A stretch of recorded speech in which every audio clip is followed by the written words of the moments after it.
Oh, hello, Sam here with two big announcements for you. Number one, we're starting a new show. Every month, Kevin and I will be checking out some of the worst, stinkiest films ever made in new episodes of what we're calling Cinema Swill. In the first episode, which is out right now, we take a look at the Super Mario Bros. Movie. Want to know where you can listen to this new show? Well, that brings me nicely to my second announcement. We've got a Patreon page now. With Patreon, you can help to support the continued production of Cinema Swirl, and in return for your support, we've got some cool Patreon-exclusive bonus content for you. For $5 backers, that includes monthly episodes of Cinema Swirl, plus access to every single Cinema Swirl jingle ever made, and some extra ones that didn't make the cut. Oh, and you'll be able to vote on which terrible movies we check out for Cinema Swirl next. If that sounds like fun, or you just want to find out more, then head over to patreon.com/Cinema Swirl. That's patreon.com/Cinema Swirl. See you there.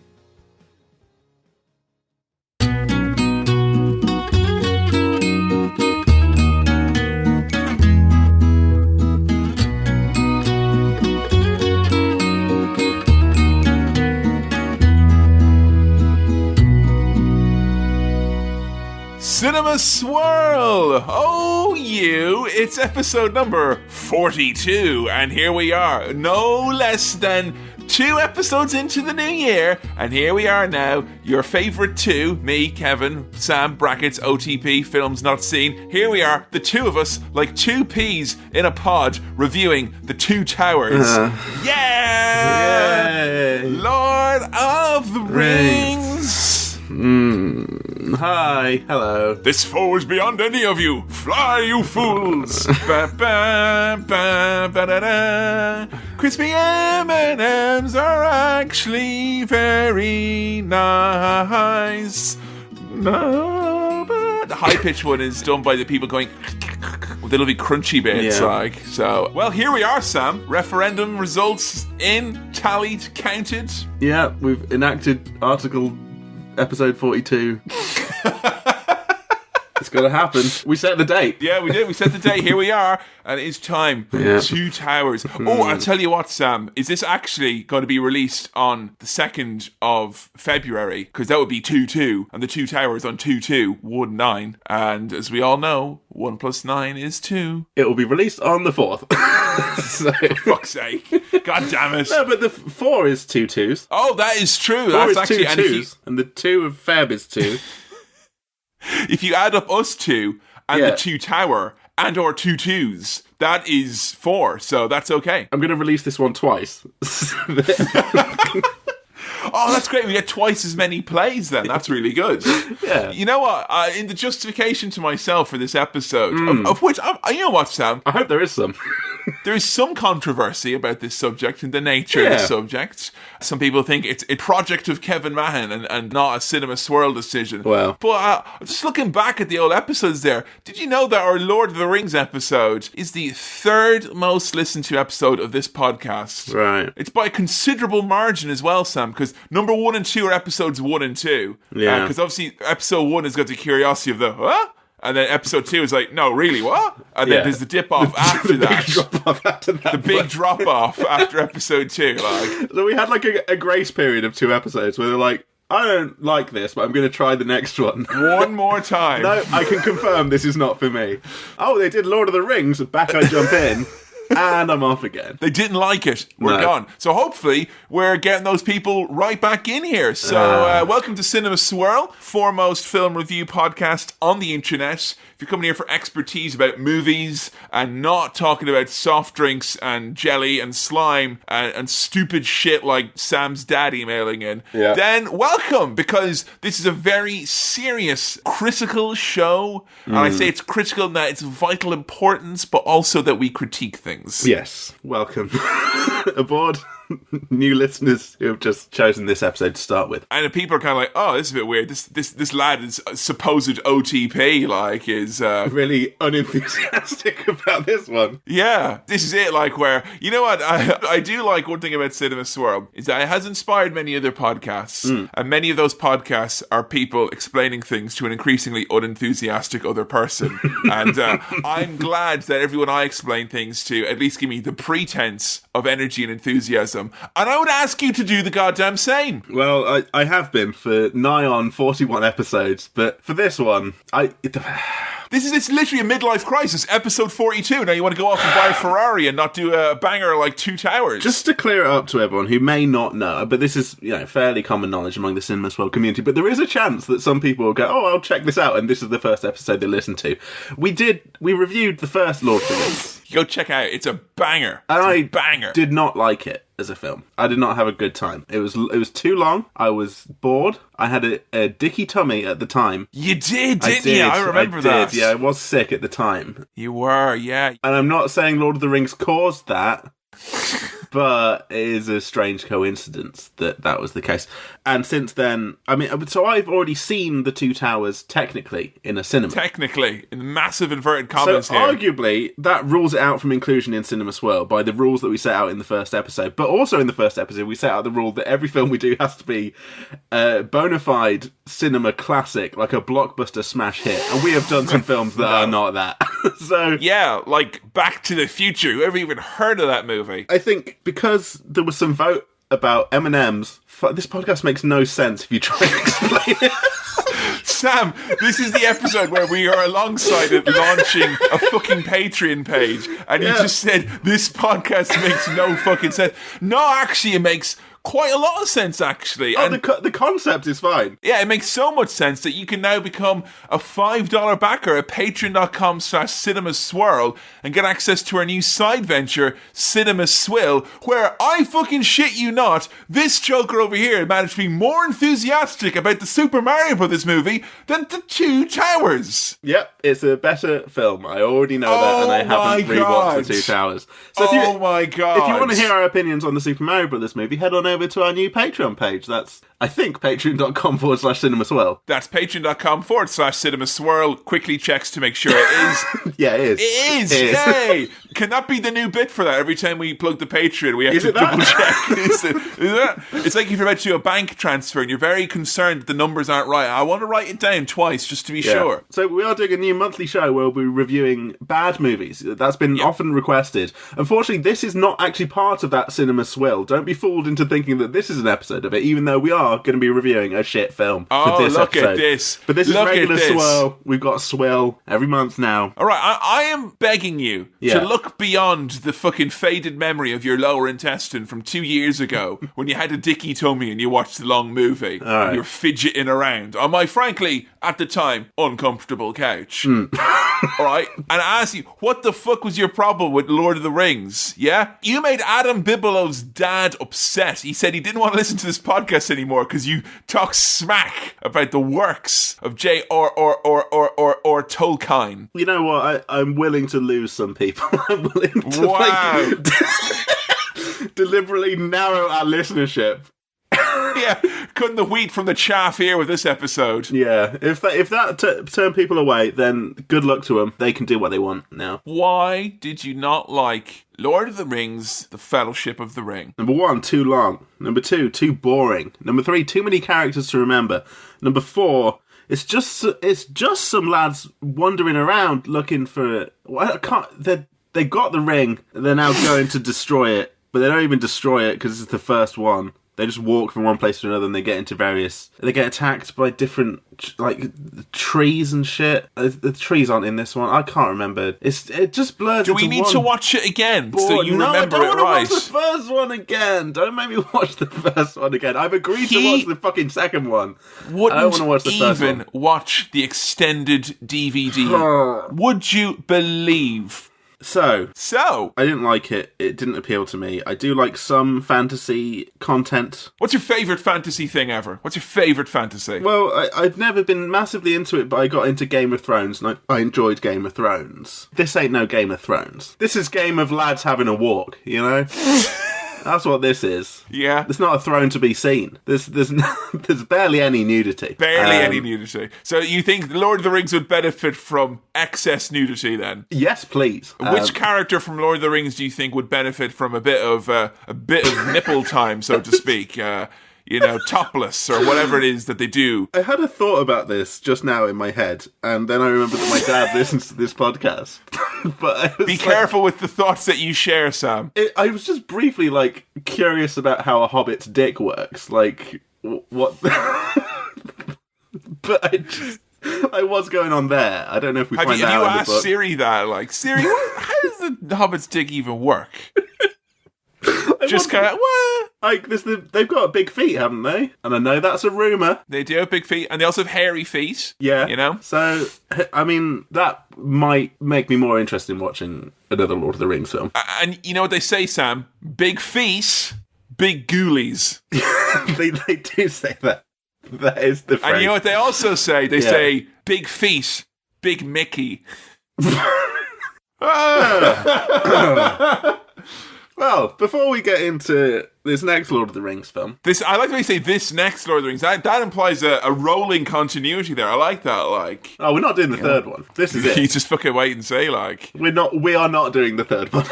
It depends. How many shit opinions about candy do you have? I never chew a fruit pastille. I swallow them whole. Retweet if you agree. And I'll just come in with the sensible, I just eat them normal. Yes, surprisingly. 79% of the votes. All right. Maybe I can make it a stretch goal for the Patreon. Like, if we get like a hideous amount of money. Please do. I'll watch this fucking film. Before we get into that, let's go into the mailbag.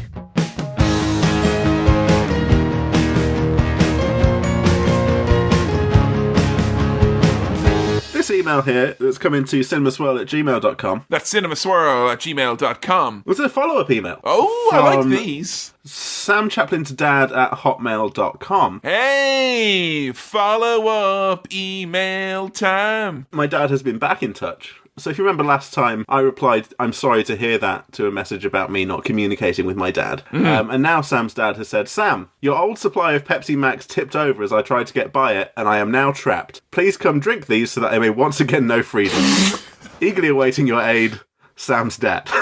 I like that this is like a very specific problem that only you can solve. Yeah. And as we all know, if someone has been trapped by a large quantity of produce, a stackable shelf quantity like a bottles of Pepsi, the easiest way to move that is to drink it all. Yeah. Yeah. That's easy. When I used to work in a shoe shop and it was my job to get rid of all the shoe boxes around back, I just wear all the shoes and walk around lots. And it made the job a lot easier, Sam. Now, what this, of course, means is, unfortunately, that I'm going to be otherwise engaged for the next few hours rescuing my father. So we're going to have to cancel the episode and not watch Lord of the Rings 2000. I'm sorry. I'm sorry, come guys. on. I'm sorry. He's a fully grown dad. He can get out himself. He'll be all right, like. All right, I'll leave him. But if my dad perishes due to being trapped under Pepsi because we wanted to record a podcast about Lord of the Rings, then on your head be it. On your head be it if you think I'm going to and enable on my dad's you. head be a shitload of Pepsi that's fallen on him. If you really honestly think I'm going to enable you to drink all that Pepsi, like, oh, but my dad's under it, like, come on. Oldest trick in the book, like, It's a very cinematic moment of self-sacrifice. I think that's... A legitimate question. Some people said that I was laissez-faire in my reaction to you saying that you drunk a little bit of Pepsi again. Didn't want to demonize the man for his decisions here.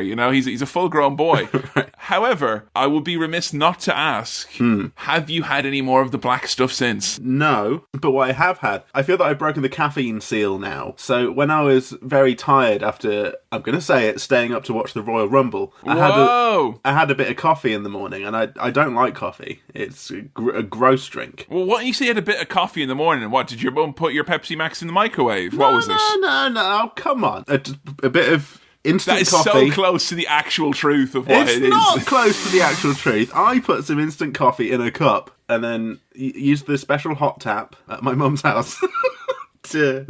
and then a bit of milk. And that's in case she wants to scald something really quick, like. Yeah.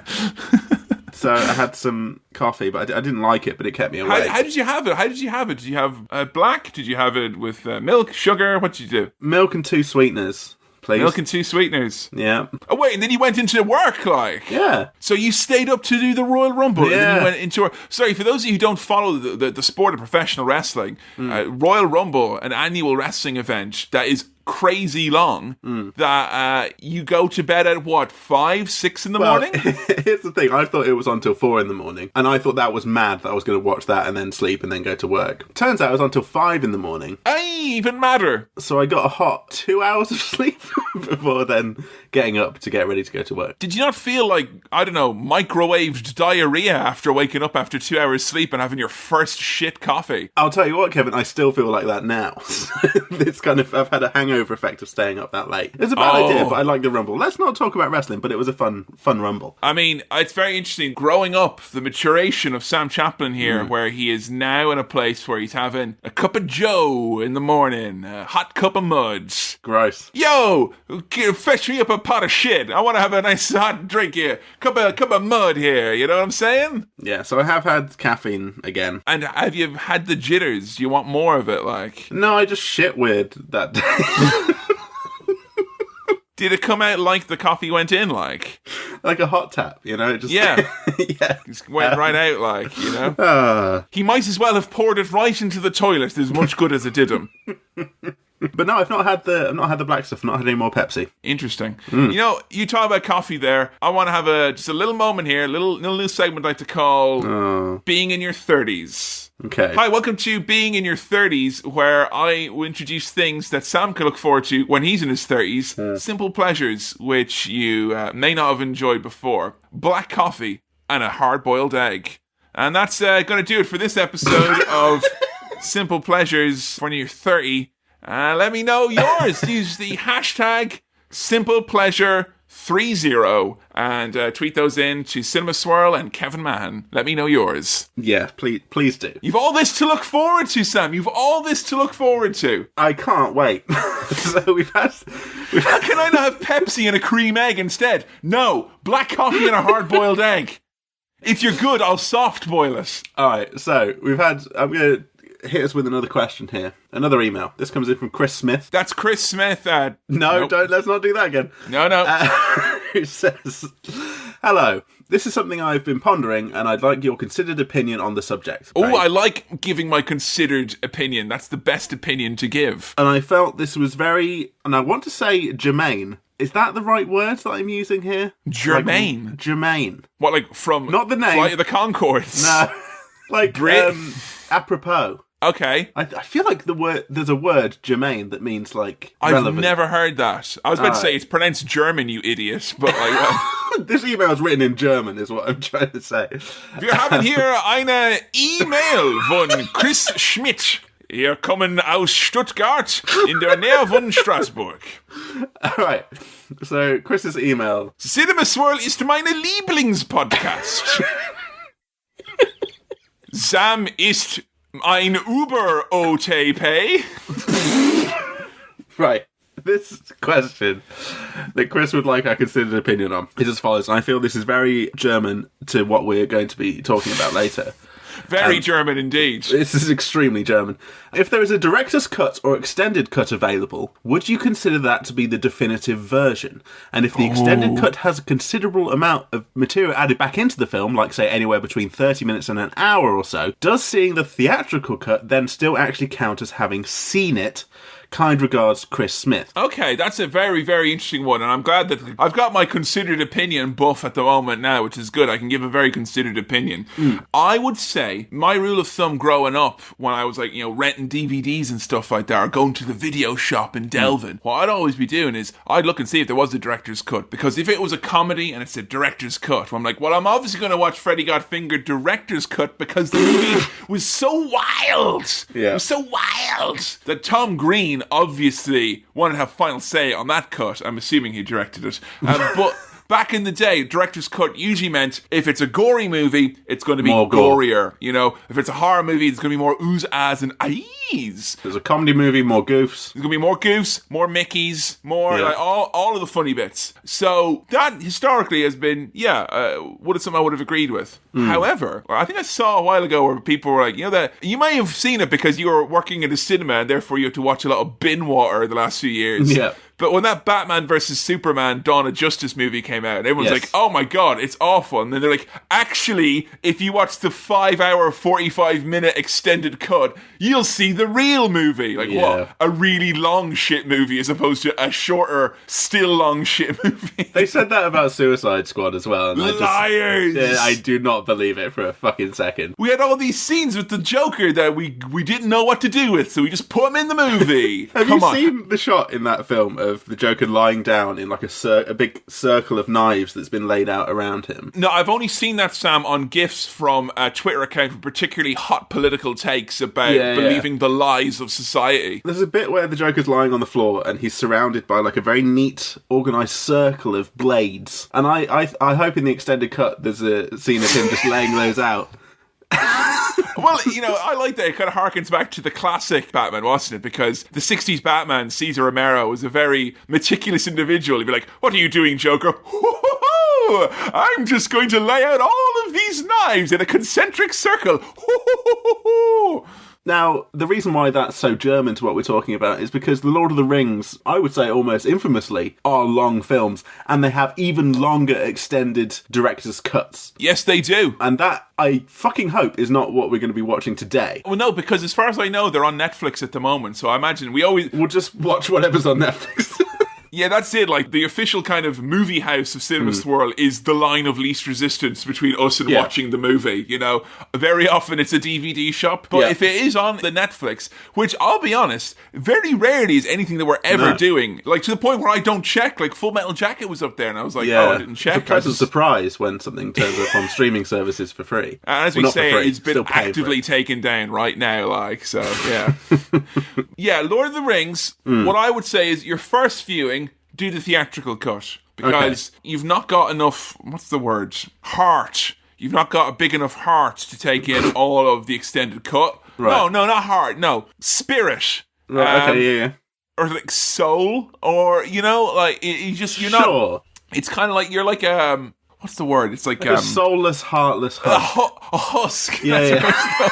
I was going to say a rusk, but that's a very tasty.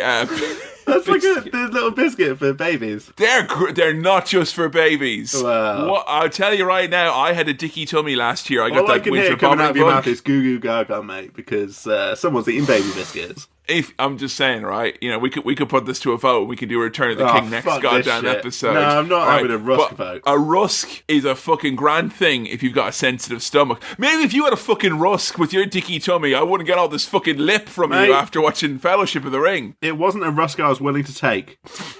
Hello? Is this thing on? Very rusky business you're getting yourself into there, Sam, if you don't mind me saying so. The famous scene in the movie where Tom Cruise dances through the house eating all the Farley's biscuits that he can lay his hands on. Stop that! Those are for the baby. I don't care. Okay, so to circle this back round to Chris's question, have I seen the first Lord of the Rings?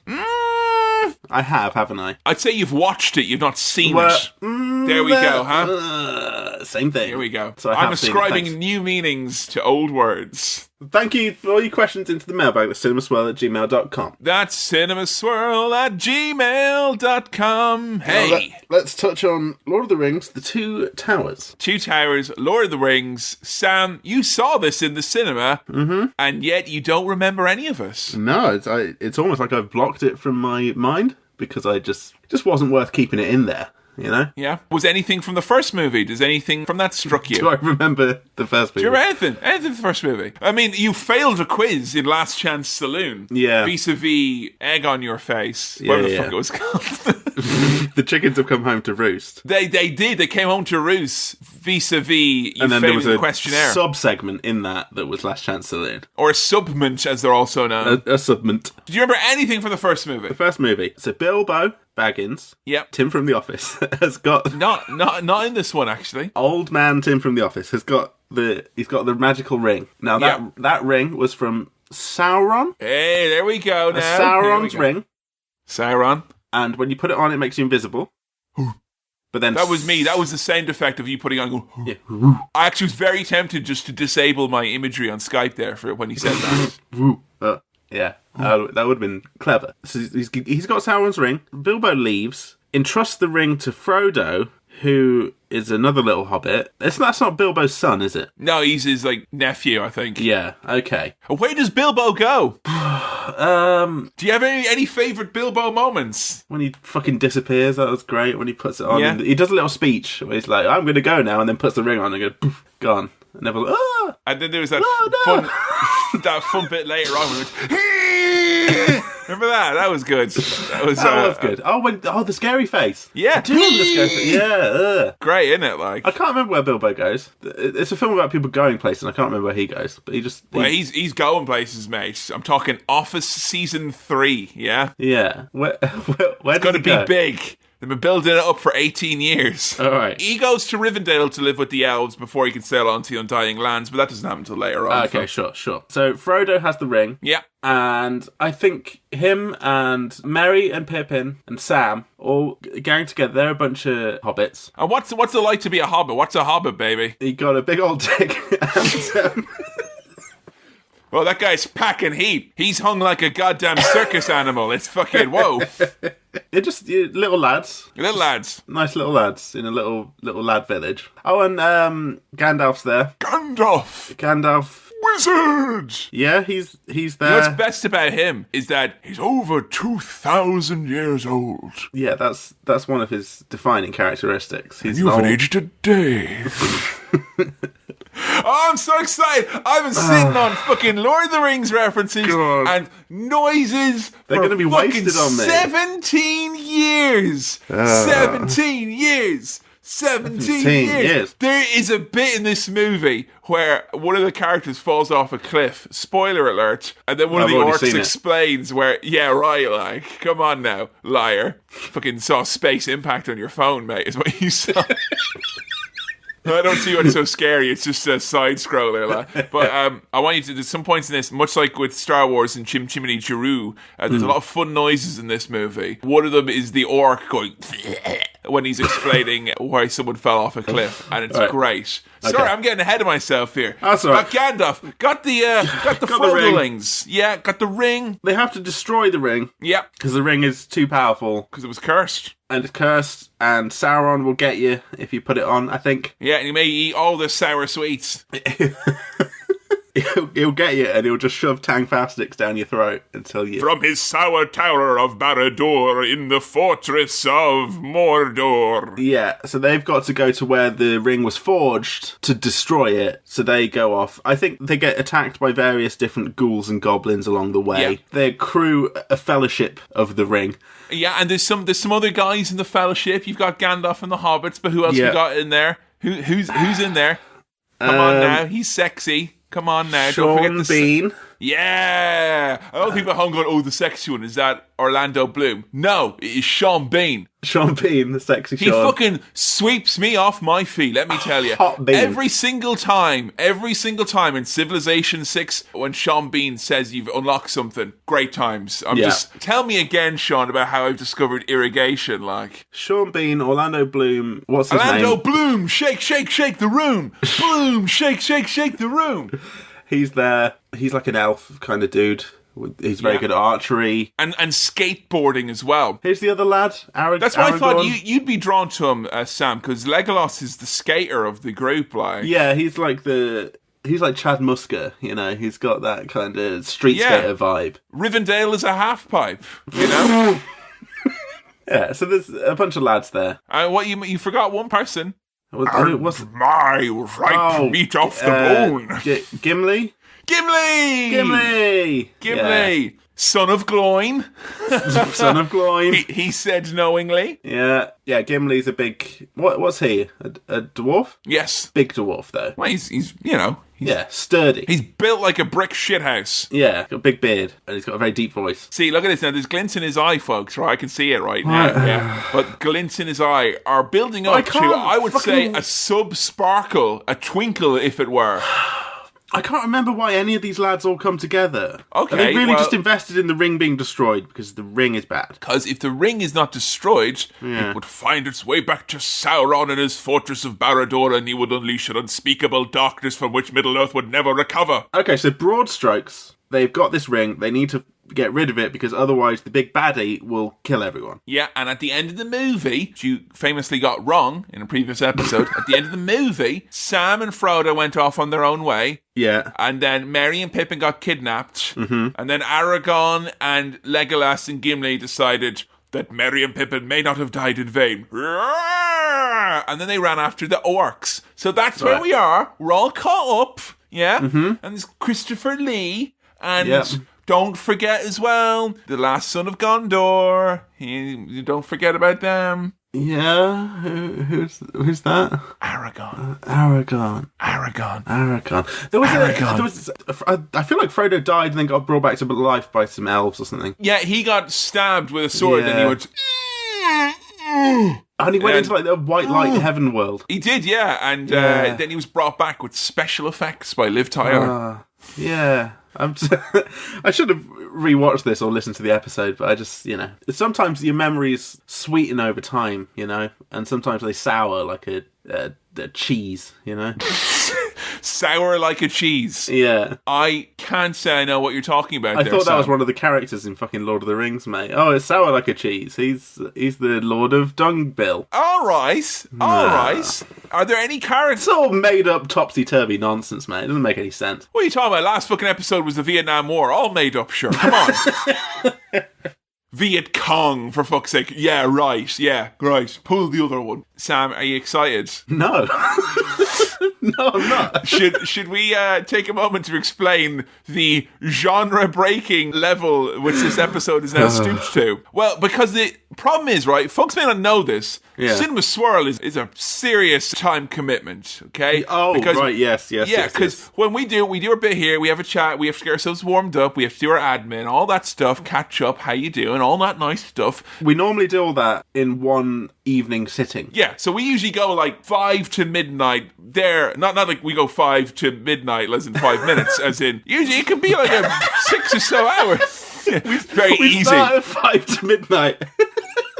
And we just, go all the way into the early hours of the morning. No, we dust it off when I get back from work and then finish quite late. Yeah, it's a late. Yes, Thursday is the late one when we record our Cinema Swirl. But unfortunately, due to the nature of this movie, i.e., cracking length, talk about value for money. I'm saying Walkers is to saturated fat as Lord of the Rings: The Two Towers is to movies. Runtime, that is. You can hear me typing. It's because I'm just looking up the runtime of this film. What's 180 minutes? That's 3 hours. Fucking hell. Fuck it. Oh, and you're not allowed to watch it on increased speed. No, because I need to take in every... You're allowed to do that. Yeah, I've watched it 90,000 times. Speed. Yeah, I've already watched it. It's done. The extended cut is 235 minutes. Yeah, it's nearly 4 hours long. Nearly 4 hours. It's a cracking Sunday. A cracking Sunday. So because of the length of this film, it is literally impossible and impractical to record it in one sitting. Okay, well, let's say, usually when we sit down to actually do the movie bit, it's usually, around 7, thereabouts? Yeah. So we can have our tea, watch the movie. If we did it now, it would be 7 until... It would be 7 till 9:30, and then usually it'd be a long one. It'd be too long. So what we're doing now is when we say let's go do a Cinema Swirl, what we mean now is let's go watch a movie, have dinner, go to bed, wake up, do our job, and then come back the next day. So we'll see whether that period of rumination that I'll have, I'll be able to sleep on it. Oh, whether that's true. Might make a difference. That's true. So there's going to have to become some considerations. I'm going to have to take more detailed notes, I think, for the first time in my life, because I'm going to have to sleep on this, yeah. Yeah, so this is going to be a groundbreaking episode, for better or for worse. This is a unique one. I mean, why break the format a little when you can break it a lot? That's what I always say. Just smash it the fuck up, right? It's a film I've seen. It's a film I don't want to see. We'll just do it across a period of days. Fuck it. Chip away at it, yeah. And so this may or may not be the first of several sittings for this. And when I say what I'm about to say right now, please note that there is a massive asterisk beside this, okay? But let's go do a Cinema Swirl asterisk.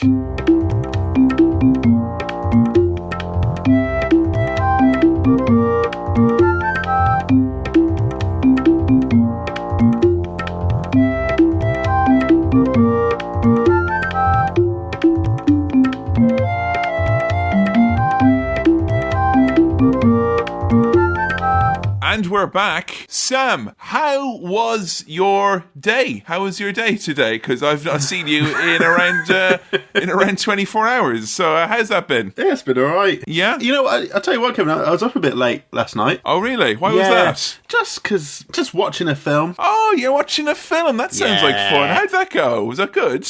I love films, so I do. Well, me too. This one was particularly long. A long movie, you say?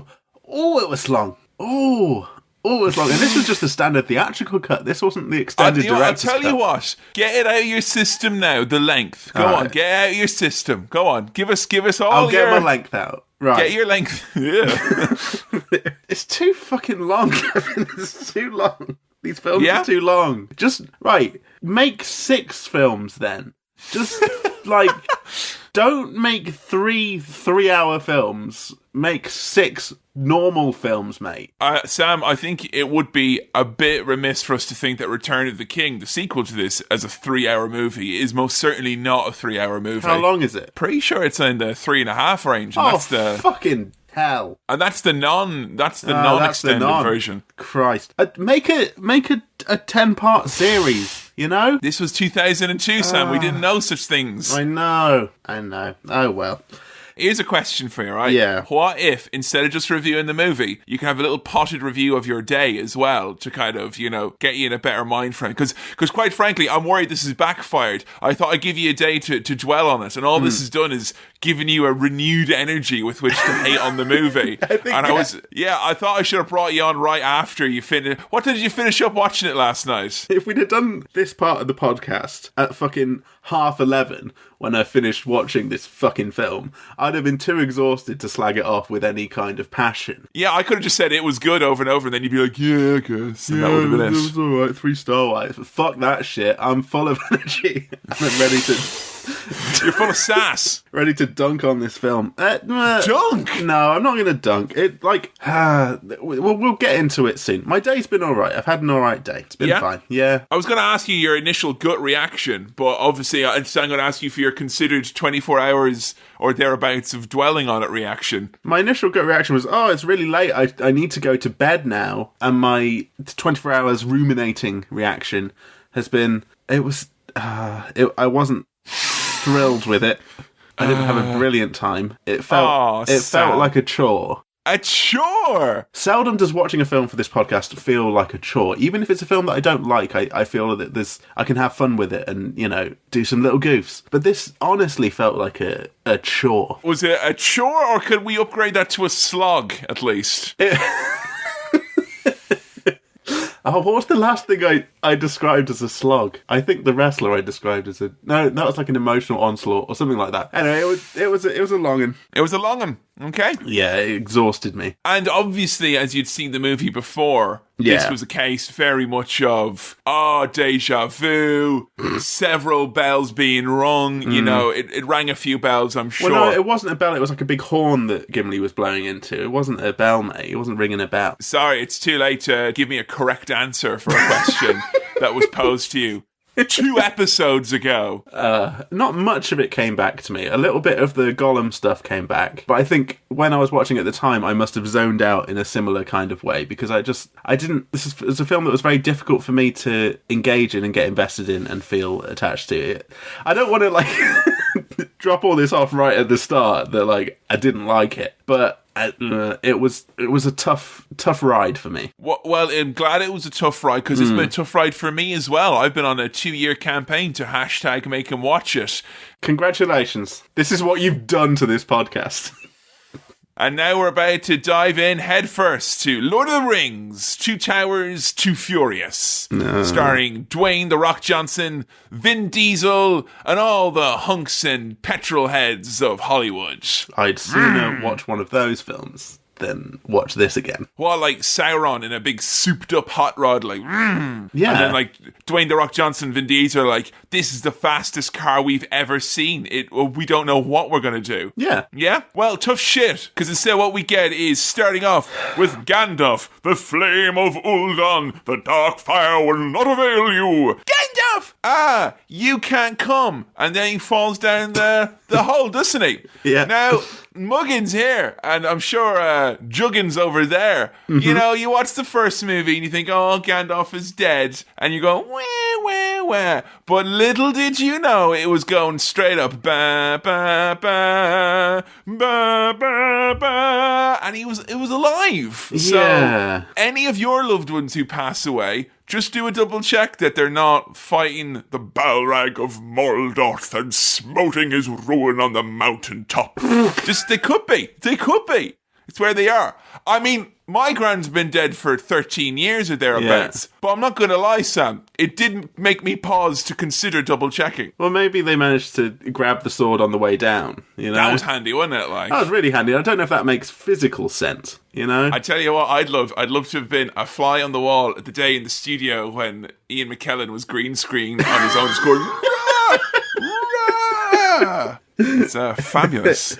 He does some stabbing. Does he do the stabbing on the way down as he's falling? Yeah. He grabs the sword, turns around, starts doing some stabs to this dragon. I can't remember what that dragon thing is. It's not a dragon. It's a Balrog. Oh, sorry, mate. Balrog. Yeah, there's a bog roll being stabbed by Gandalf. Sam, when he said the foe was beyond any of us, I didn't think he meant beyond your grasping of basic understanding. But it turns out, rather than a handy recap, a sort of previously on ABC's Lost, this was just a Frodo dream. Just Frodo having a little sleepy dream. He's just having, one of those overcast dreams that you have sometimes when it's very, very grey and miserable. And I'll be honest, Sam, I describe that weather as nothing doing. Nothing doing. You know what? I was thinking when Frodo woke up and said, oh, I had a bad dream. I would have loved for the credits to roll then, you know?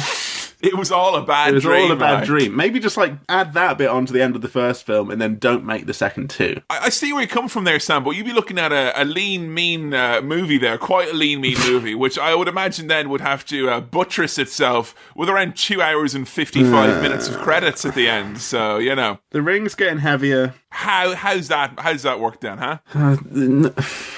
Or how heavy could it be? It's just a fucking ring. Yeah, this is all magic, fantasy stuff, mate. The ring is evil and bad and can get heavier. It is. It's getting heavy. The weight of it is wearing down on young Frodo, you see. Physics has gone out the fucking window within 2 minutes of this film. Nothing matters anymore. All right? I'd say 20 seconds when Gandalf grabbed that sword, but physics in this movie had a parting of ways, so I think it's safe to say. It's fantasy. It's escapism. I understand. I'm on board. They've got some lumbar bread or lamley bread. Lovely bread. They've got bread. Some lovely bread. Lovely bread. They've got some Lurpak bread. This is why you've not seen the first movie really, and I'm almost embarrassed to be reviewing the second movie without you having watched the extended cut, because in the extended one, they explain in Fellowship of the Ring that it is special magic elven bread, and a single bite can fill the stomach of a fully grown man for a whole day. And then Mary and Pip are like, steady on, how many did you eat? And I ate 4. And oh, you guys, you're going to have really, really big shits now.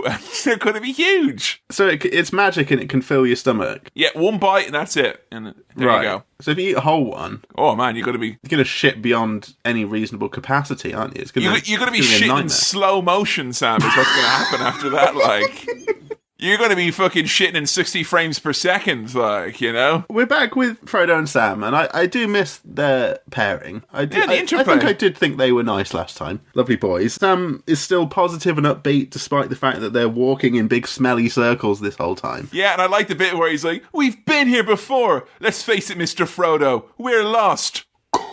And they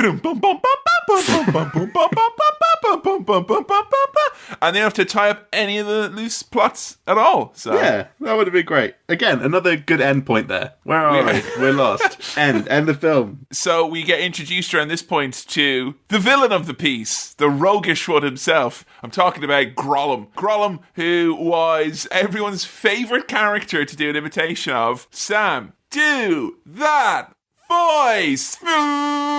My wife is classic stuff. Oh wait, that was the other impression everyone was doing around the same sort of fucking time. Look at this guy. Yeah, because 2002 and 8 are the same. Oh, I don't know. What was Get out of town. Oh, jeez. Do the voice. All right.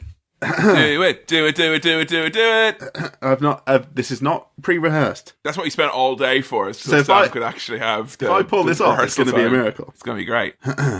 This is Gollum from Lord of the Rings. I swear, if you say my wife, I swear to fucking God. Precious. I want precious. That's what he wants, isn't it? They're precious. That's Gollum from Lord of the Rings. You know what? It'd be funny, right? Shagadelic, And baby. This is what I think is very funny, right? And I don't think anyone has thought of this. Like, anyone who's sitting down to listen to this, like, anyone from the Cinema Swirl fan base. Sure. Right? But imagine, right, Sam here. You know Sam, right? Hiya. Yeah, that one. Sam, Me? the other. Yeah, you know him, right? Yeah. What if, right, it was like Gollum, and he's like, the Precious. But the Precious was a Pepsi. Oh, that'd be good. I mean, that's the sort of thing you can Photoshop, innit? That scenario in my head, and I'm firing on all cylinders now, endorphin-wise, because that is a pleasing image. Let me make a note, because that's some content that we can... I think so, yeah. There's some deliverables right there. There's some easy wins. We've got that. That's great. So Gollum and the boys get off to a bit of a rough start. He bites Sam, which is awful. And then he gets in a tussle with Frodo, and then Frodo pins him down, pulls out his sword, and he goes, "This is Sting. And he's an alien, an illegal alien. He's an Englishman living in New York. I like my tea buttered on 3 sides with some tripe bread, 'cause I'm an Englishman in New York." Every step that Gollum takes, they're going to be watching him now, because they've got him tied up, haven't they? They do. They absolutely do. Like, now, Gollum wasn't in the last one, was he? Or was there reference to Gollum? Did we see a bit of Gollum? There was reference to Gollum twice at the start, where he's being tortured and he let out 2 words, "Shire Baggins." Right. And then later on, when Gandalf was like, "Look over there, those eyes staring upon us. His And name is Gollum. He's been following us for some time. Little did you know he was once Smeagol, one of the river folk. Not quite dissimilar from a hobbit, Mr. Frodo." And on it went. So yes, Sam, he was there. But you didn't get to see him in full special effects, and that is pretty amazing. And to think, right, that Andy Serkis did all of those special effects himself. That's, like, unbelievable. It's such a task for an actor to take. He learned all that software. He bought all the computers. He had all the servers running. It. And then, like, a few years later, when they're making King Kong, and Pete Jackson's like, "I can't get this out." And you know what? Andy Serkis said, "Don't worry, I've got an extended license for it." The key is still valid, Peter. It's still very valid. That's why he gets hired on all these movies, because they can't do special effects without him. He's the only one who's got the license to the software. And then he's like, "Oh, and give us a few lines." Like, "All right, Andy, you've earned it." This is something I want to talk about here, is the CGI in this film. Yeah. And what I will say is that it's very good, but it has aged a bit, but nowhere near as much as you would have thought it would have for a film that was early 2000s, if that makes sense. I totally agree, because there was a few moments where I was, because I've watched this movie a fucking million times. Yeah. And it's probably been like 2 years since I've seen this, because after we did the last one, I ended up watching all the other Lord of the Rings movies afterwards with Joe, because we like having a good time here. But the thing is that on a bigger TV, I only had a little butty TV back then. I've got a bigger telly now. Big TV, HD. It does.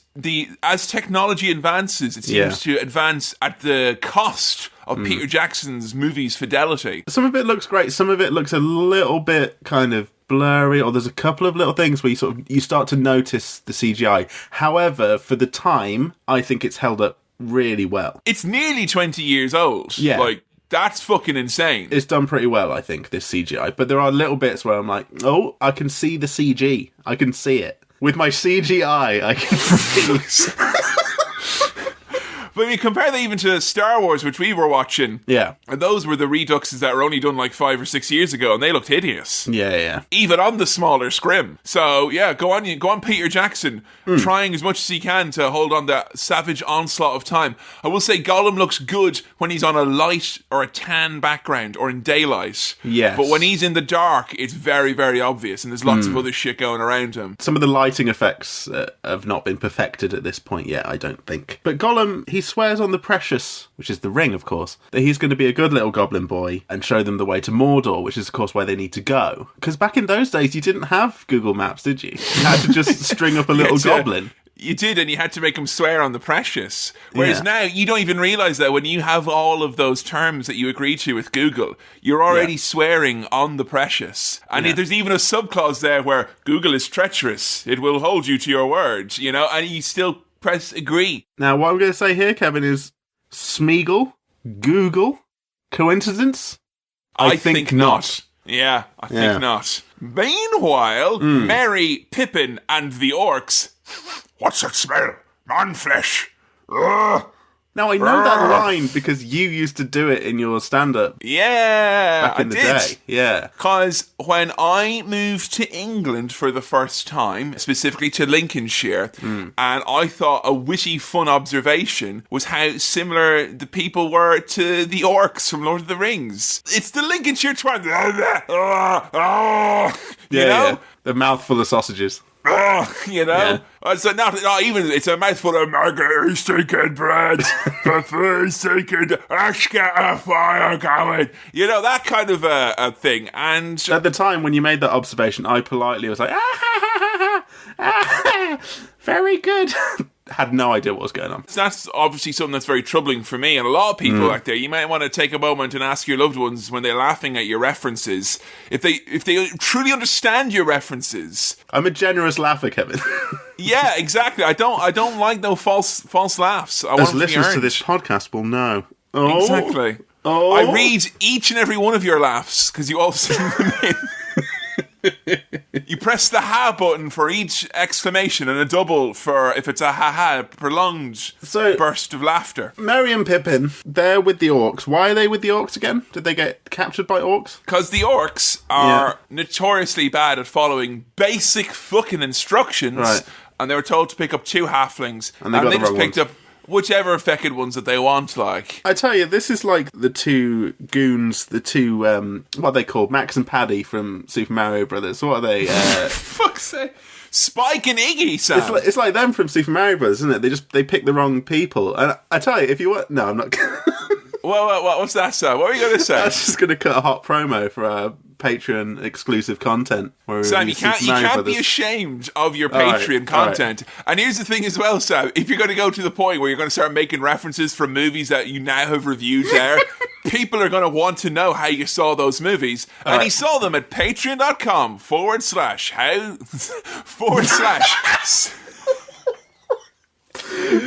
Whoops! Snip, snip. No, I'm keeping that in. And they're available at patreon.com/ Cinema Swirl. We said before, like a recurring goof would be that we just wanted to double check that we'd got the URL right. And I think that's very in keeping. Yeah. That is very, very much why. Patreon.com/ Hang on.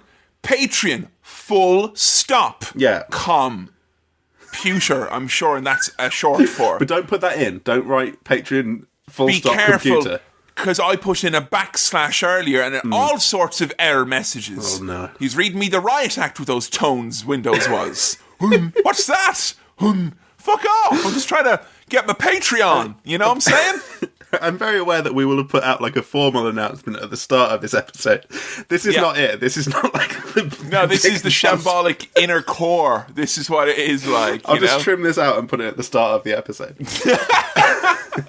So yeah, Merry and Pippin, they're being run cross-country by the orcs, and the stampeding orcs awakens Aragorn and his pals Legolas and Gimli, who for the purposes of brevity I will now refer to as the Aragang. Ooh, that's cool. Yeah, it rolls off the tongue, doesn't it? Aragang. They're hot on the trail, baby, and Gimli can't run for shit. No, he can't, because he's a little podgy little dwarf man. 3 days of non-stop running without food or rest. Yeah, I'd sympathise with Gimli here. Oh, really? Yeah. Sympathising with the characters. One of the hallmark moments of enjoying a fucking movie, you big grump. Shit. Aha, I say, with my evidence. What happens is you got a very famous line here. This actually became a meme. Oh, yes. They're taking the hobbits to Isengard. They're taking the hobbits to Mullingar, so they are.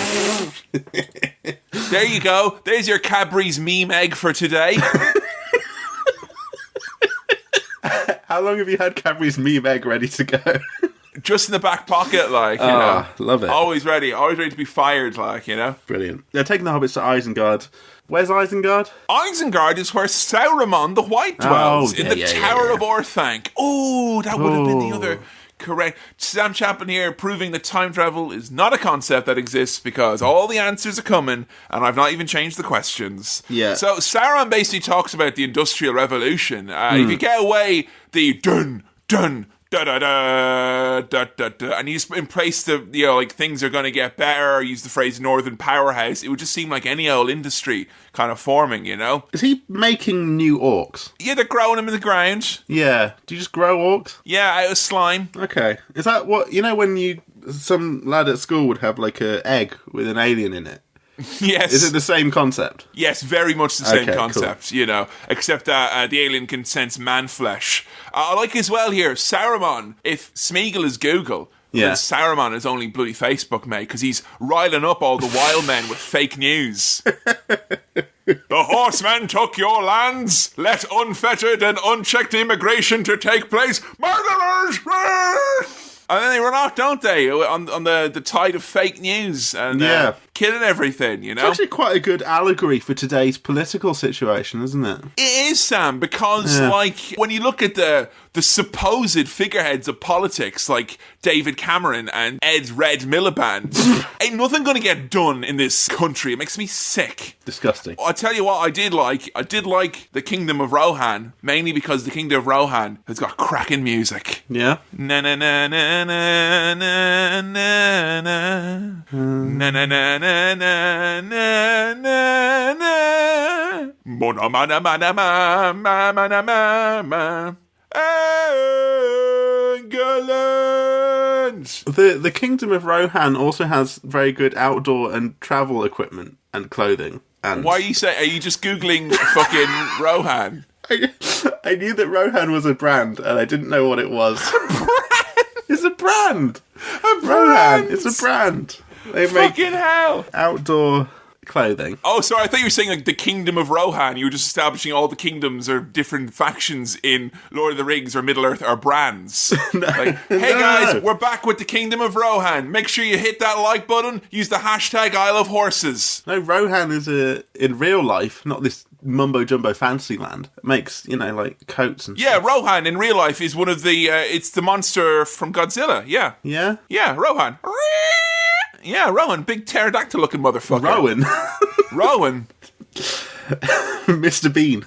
It's a bad time to be in Rohan because the heir to the throne, Theodred, is Theodead. And we get introduced to a couple of characters here. Éomer, Eärendil, they're in Edoras, of course, with Theoden showing up there, and Theoden, of course, under the control of Saruman the White, who is being whispered in the ear by none other than Grima Wormtongue. And I know what you're thinking, Sam. All of these characters, each one of them is a 5-star Bobby Dazzler. Can you go through that list again, please? Just once more for me. Emmental and Endoras.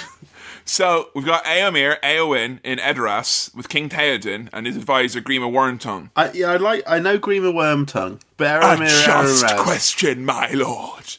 I love Grima Wormtongue. He's cool. He's quite Gollum looking, you know? He is, isn't he? He's got that same vibe. I love that guy. You know what? Shave the eyebrows off of anyone like that, and that's a commitment to the bit right there. And he works that eyebrowless forehead, you know? He looks like he's been awake for 7 years.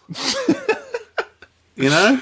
And as well, not only has he been awake for 7 years, for almost as long, he's been trying to get in Éowyn's pants. And Éomer, played by Carl Urban, is like, "Too long have you haunted my sister's footsteps." And then he gets banished.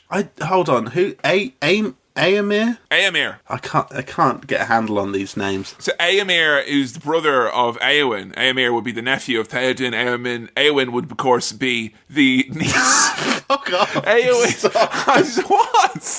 Éomer and Éowyn are brother and sister. Right. Okay? Éomer is the nephew of Theoden. Éowyn is the niece of Theoden. They're both in Edoras, okay? And of course, Theodred, the son of Theoden, he's dead, isn't he? So obviously Theodred, as the cousin of Éomer and Éomer, is obviously going to be very, very upsetting for all of them. Like, you can tell saying this that it's all bollocks, can't you? You can feel it coming out of your mouth that this is silly. No, because I've done the fucking work. Yeah? God. Fucking algebra is silly, isn't it, mate? I'm never going to use it for anything, so I'm not going to learn it. I'm then going to mock the people who've taken the time to fucking do their homework, yeah? Yeah, alright? you fucking nerd. I've done my job, you do fucking yours. Alright. Yeah? Yeah. I mean, if you want me to list the roster of Tony Hawk's Pro Skater 2, I would gladly do it, but that's not you know this what? podcast Have is about. a fucking go. I dare you. I fucking double dare you. Okay, we got Tony Hawk. Tony Hawk, Bob Burnquist, Chad Musker, Alyssa Steamer. Is Eric Costin might be in it. Rodney Mullen's in it. Are there any women, as a matter of interest? Alyssa Steamer's the only woman in... Oh, this is the only woman who was allowed to skate back in the day, was that it? Back in the day, yeah. Back in the Tony Hawk Pro Skater 2 day. How generous of you, Tony Hawks, to allow one woman. Oh, God. You know what?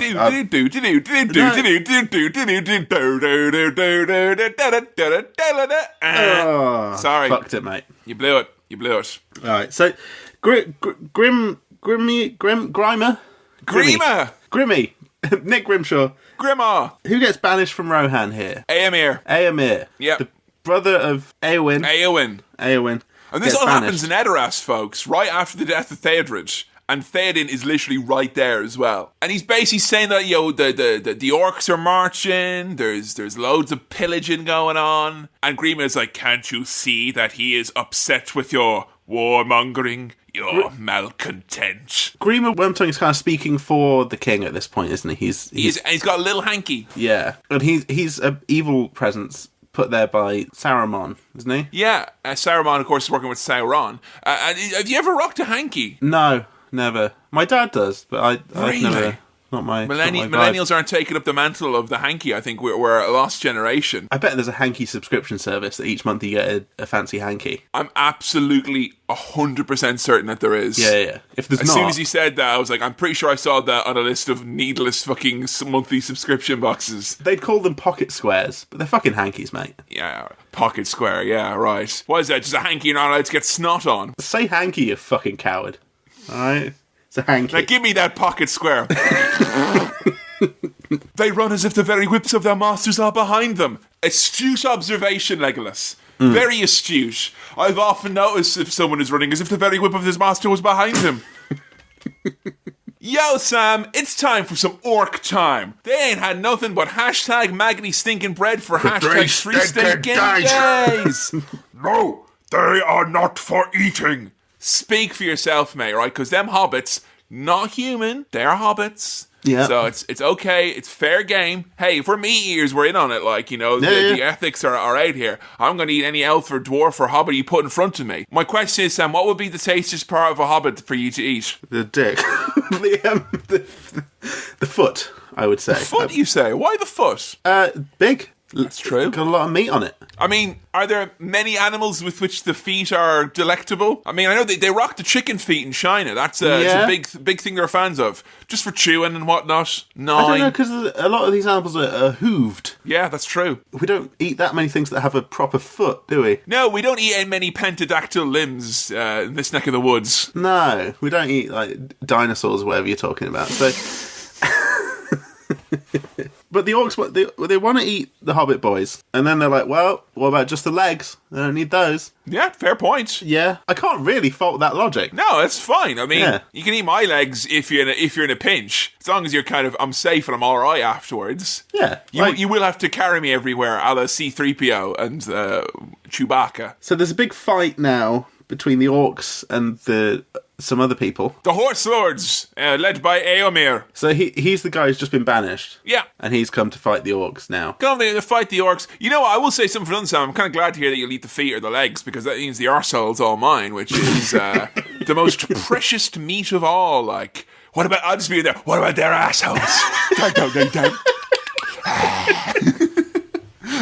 What about their necks? This is going to sound like a deep insult, but it's not meant to be. I think you, as an actor, would be very at home in the Lord of the Rings universe. Why is that, Sam?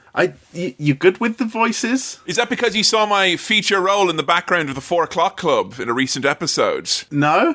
Have you been acting again? I've been filling my minimal downtime with odds and ends. Have you been doing extras work? I have, yes. I always do a bit of extras work when I can. Nice. Keep your eyes peeled, see when you might see me next. Ah. That's why I like, because there's so many things out there that look quite like me in things. There's a lot of, yeah. And I get so many tweets from people kind of going, oh, is that you in the Virgin, flight safety video and all that? And I actually, honestly, the money from doing extras work is awful and the hours are shit. But I feel I owe it to the fan base to actually add a bit of legitimacy to the fun of the hunt. So I pop myself out there in some legitimate stuff. So that some people can say, is this you? And you can go, yes. Like, for instance, if you are looking through the stock imagery of a very specific physiotherapists in Manchester, you may find my leg. You may find it. It's there somewhere. Yeah. The pictures were taken. So the hunt is on. Never mind your Cadbury's meme eggs. That's the real hunt. I just feel like you would fit in the background of some of these scenes. Is that okay to say?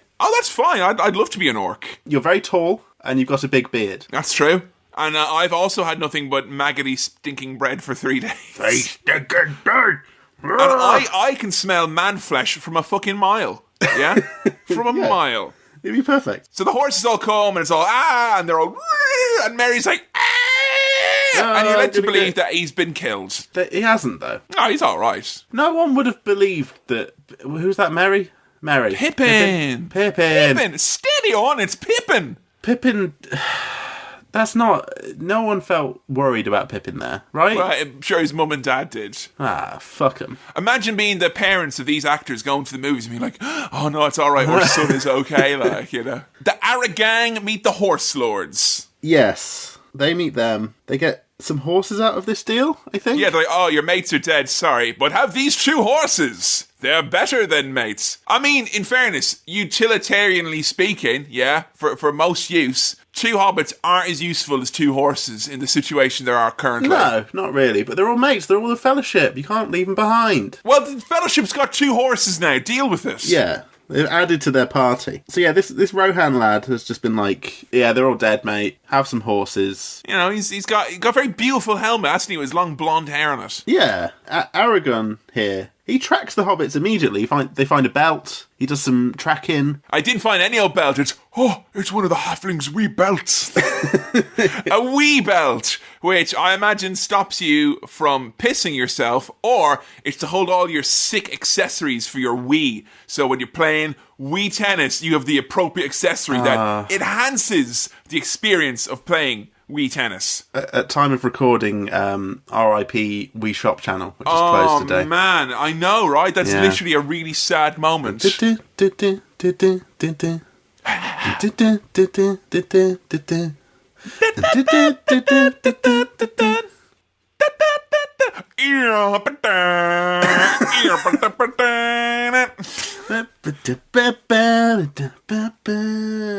Gonna track the hobbits. So there's a great little moment here, right? And this is a very special one here, okay? When they think that the hobbits are dead, Aragorn lets out a cracking scream. One of my all-time favorites. He goes, nah! And he kicks a helmet. And I remember watching the director's commentary once. And he injured his foot by kicking that helmet because he was just like, it was part of the scene. And so that's actually like ow, my foot. You kind of don't expect helmets to be heavy because they're headwear, but they're solid metal. Oh yeah, you got to work out your neck wearing a helmet for real, like. Yeah. One observation I had here in my notes was that I hate the way orcs look and move, which is also my feeling about spiders. I think they've got a similar vibe. Why do you not like the way they move? Well, I mean, this is deliberate, but they're just very creepy. There's this orc that comes out when Merry and Pippin think they're safe for a second, and he just goes like, that I was trying to describe in audio what his movement was like, but his head's all over the shop. Which is... He's got a kind of D'Lo Brown type thing going on. He's a wobbly head, yeah. Yeah, it's creepy. So what's happening here is that Aragorn, he uses his special detective mode view, or Witcher senses, to find all the clues, and then he unlocks the cutscene as to what actually happened. And they went into Fangorn Forest. I wrote down Fuckface Forest by mistake. And that was wrong. I'll tell you what, the orc which you mentioned, when he's chasing him, he's like, I'm gonna cut you a little maggot owl in your tummy. When he's about to do that, and the tree beards, the big ent, when he steps on them, that's a cracking crunch. Like it's a very nice crunch. Yes. Again, similar to crunching a spider, very, very satisfying. Oh, no, Sam, fuck no. you, mate. Get out. Under the glass with the piece of paper, and you then go, stamp please. on the glass. That's the traditional Jewish way to have a wedding and rid a spider at once. No, you slip the card under it, and then you go, please, for the love of God, Mr. Spider, never come back here again. And then you pray that they never do. It's a talking tree now. That's happened. Treebeard. Treebeard. Tree, I am no tree, I am an ent. I'm not an ent. That was just me doing a fun voice. I'm not a tree. I'm just a big tree called Treebeard. But I'm not a tree. I resent the implication. I live in a forest tree. with all the other fucking trees, but I'm not a tree. And many of these trees are my friends. Right. What are you then if you're not a tree? Well, he's not a tree, but he thinks that they're little orcs. Yeah, but he doesn't fuck them up or anything. He's giving them their time to explain themselves. He's giving them the business. He's squeezing them, Sam. Yeah, but he's not squeezing them too hard. He's squeezing their tummies, the stuff that Pippin eats. He's got to fucking shit himself with that, rubbing a giant thumb. Imagine your lower intestine. Someone is kind of smooth Western grip style. Rub their finger across it. It'd push it out of you, like Play-Doh out of one of those things. It would just come out the top in like a a deep spot. Oh yeah, where it just kind of untangles out of your. It is honestly. I had a deep spot recently. It was like when you've got like those special can of nuts. It's got spring snakes inside. It was like that. It was crazy. Meanwhile, good guy Gollum, Googly Gollum, leads them out of the maze of razor-sharp rocks into a nasty, stinking bog full of porridge. Yeah. Get out of my swamp! Say all these dead people. Wait, have you seen Shrek? Yeah, I've seen fucking Shrek. Have you seen Shrek 2? Yes. Sorry, since when did Shrek become fucking Shrek, like? So fucking Shrek, man. Look at you, 14 years old. Have you boys seen Shrek? Yeah, man, I've seen fucking Shrek. I'm 14, I want to watch an M. Night Shyamalan movie. So he's led them to this bog, this marsh full of dead people. Faces in the water. Why are there dead people in the water? Dead Faces in the Water is a great album name, I'm just saying, Yeah, for what was our metal band? Murder with a Girder. Murder with a Girder, with dead, was it? Dead Faces in the Water, yeah. Long ago there was a battle there with men and orcs and elves, and it's basically all the dead people lying in there. Ghost swamp. Okay, cool. Or Gwamp. Frodo has a look at one of them and falls in, doesn't he? Falls he basically he's like, water. Here, Frodo, don't do this one thing. He's like, I'm going to do this one thing. He fucking falls in like a big Aegis. But he's rescued by Gollum. Hey! Maybe Gollum's a good boy. Very similar as well to, when Sam gets rescued. Very similar to, the hand diving in and pulling him out. And Gollum's not like, oh, I'm a pretty great guy, aren't I? I saved you. He's just like, don't buy the last. Yeah, he just gives him a little bit of how's your father, a little bit of, both, not both barrels, half a barrel, But he saved his life. And Frodo calls him Smeagol at this point. Yeah, and then he's like, you're Smeagol, aren't you? He's like, Smeagol? Where did you come there? What did you call me? You fucking what? I've seen fucking Shrek, mate. They're, of course, interrupted by the scariest thing of all. Nazgul on wings. He's riding a big feckin' flying hagfish. Yeah. Massive. Is that a dragon? No, that is not. Okay. Not a dragon. So, I must admit, the Nazgul, the Ring Wraiths, the Night Riders, pretty rubbish. The ring is literally right there. Their whole existence is to find the ring, and they can't find it. No. And it's in the hand of basically a little boy, and they're not getting it. Oh, don't call him a little boy. That's weird now. Is it? It is. If it's a boy, it's really weird. He's a boy. He's not. He's a hobbit. He's a fully grown hobbit. Sometimes they're like, oh, there's some hobbits. They will look like but children to you. Yeah, because they're fucking small. Yeah. Don't equate someone's stature with being a fucking child. That's weird.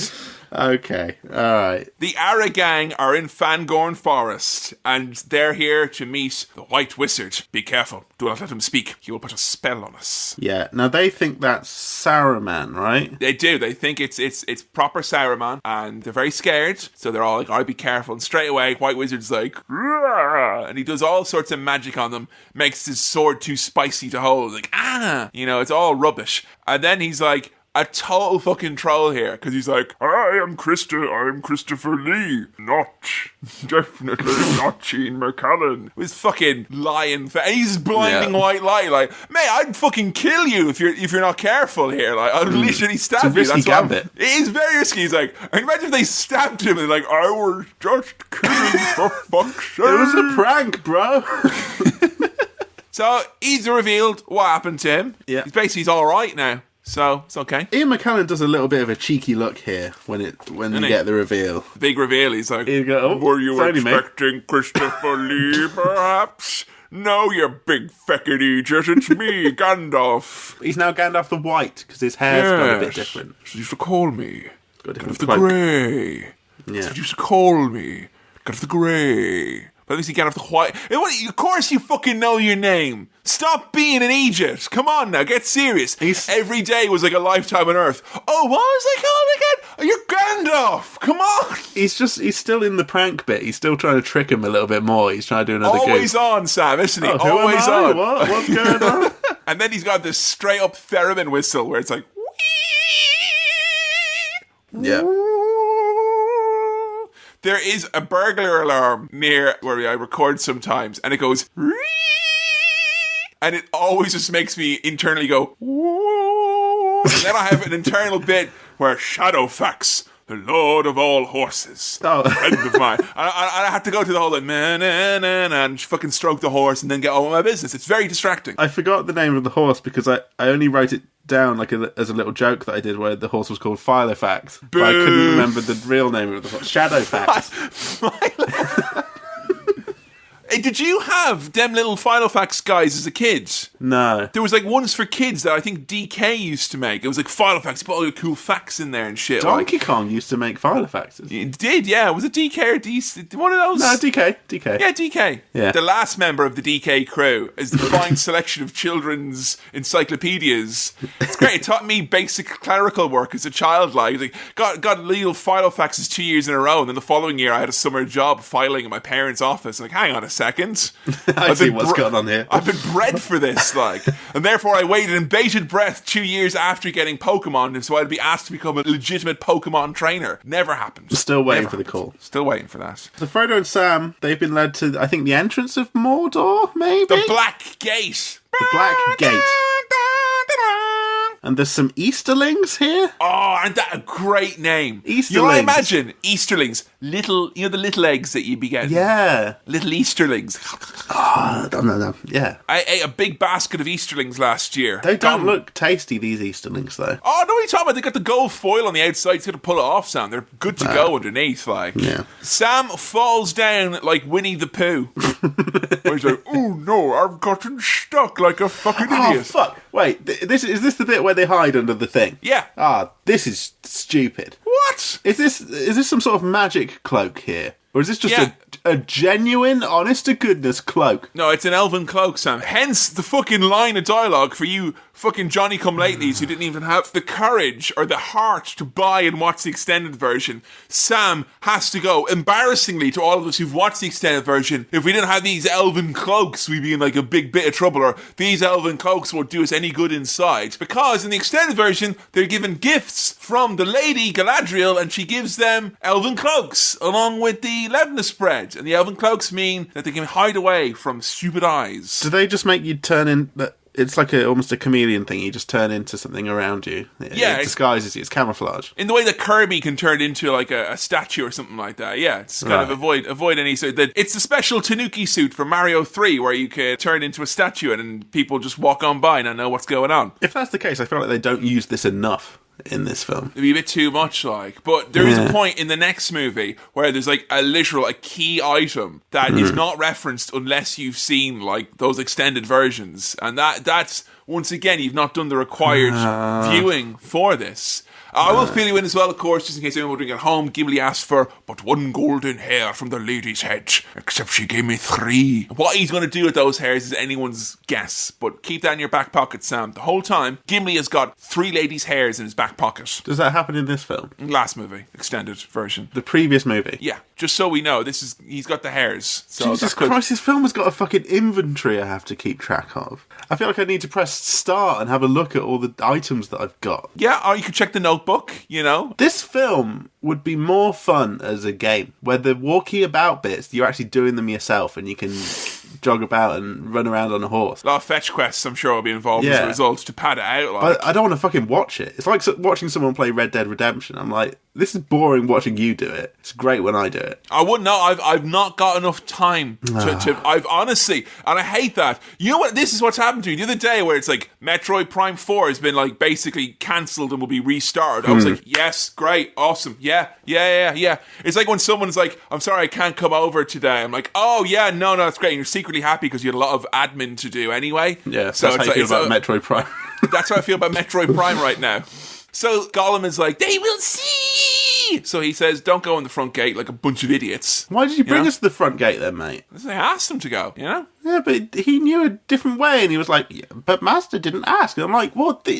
Do some fucking, you know... This is like Apple Maps, isn't it, as opposed to Google Maps? Yeah, wrong. Taking you right through the fucking black gate. He should be like Waze, you know, where it gives you an alternate route and you go down some fucking country roads and it's a nightmare and you're scared, and also avoid one toll. I'm like, I'd rather pay the £3 or whatever and just go through that thing. I don't know how much tolls are. There's a point now where that analogy went from being relatable to this has happened to Sam in the last month. Like, I'm just trying to get to IKEA. It's a fucking nightmare. Meanwhile, in Edoras, therein lies Theoden, whose son Theodred is Theodead, and Grima Wormtongue is putting the moves on a grieving Eowyn. Ho ho, let me tell you. He's got all the sexy lines, hasn't he? Who knows what you've uttered to the darkness? Oh, you know, all right. Playing hard to get, like a spring morning still clinging to the chill of winter. I'm rock hard right now, Grima. All right, it's doing the business for everyone. This lad, what a fucking player! He's been reading his pickup artist books, hasn't he? Like, you know, yeah. Step 1, haunt their steps. Step 2, talk about them speaking to the darkness. Brackets, who knows what utterances they have let go. And he literally grabs her face, and I love the bit as well when he does it. He's kind of like, I'm gonna kiss you now.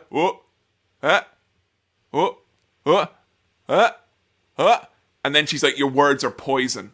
Boom. Yeah, that's a pretty solid dunk right there. If anyone would like to know the longest extended period of goosebumps I regularly get, one of the longest bits is right here. From the bit where she goes, your words are poison, and she bams open the doors, and the music kicks in, the I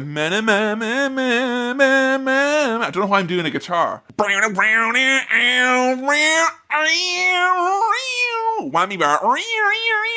Yeah. And then the flag falls off, and she's like got her cool dress with the big long sleeves going, and then the flag falls off, and Aragorn is like, oh, the flag has fallen down. That is symbolic of the fallen nature of the kingdom of Rohan. And then they climb up and there's a cool pre-drone shot of the whole place. I get goosebumps for around 4 minutes straight after that. Okay. It's great. I mean, there's a lot of very good shots in this. There's a lot of nice views of Zealand. Yeah, old Zealand. Because this was filmed ages ago. And the nicest view of Zealand is the award-winning smile of Carl Urban, one of the true jewels of the New Zealand acting scene, is what I would say. So Gandalf and the gang, the Ara gang, they're going in, and they're going to get patted down. They can't have any of their weapons. Oh, surely you would not deprive an old man of his walking stick. And he basically winks at fucking camera. Yeah. Oh, I thought you were about to say he winks at gambling. I'm like, yeah, he pretty much does. Like, but you're saying the camera. No, gambling.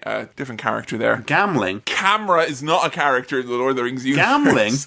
Gambling. It's not gambling. Who's gambling? Gambling is the long-haired, red-headed man who's like, he's the one who gives a sexy promo to Theoden later. He's like, your people would follow you to the ends of the earth, so they will. You're a fucking mega king, you are. Gambling? Because Come gambling. Oh, when the fun stops, stop. Yeah. Look, guys, all I will say is just know when the fun stops, okay? And the Gambling Commission takes this very, very seriously. Yeah, and just know when a good time turns bad. So, Gandalf's coming in, he's like, Hail Theoden, King of Rohan. And all the time Green is like, he is a herald of woe. And he's like, here.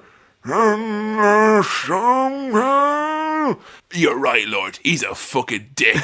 Yeah, I love that. Great. I love old crusty Theoden. He looks like... Do you ever see like a poo that's been left out for ages and it goes kind of all dusty? Yeah. Yeah, like out in the street. Yeah, white dog poo. Yes. Looks like that. Exactly like that. The mystery. Yeah.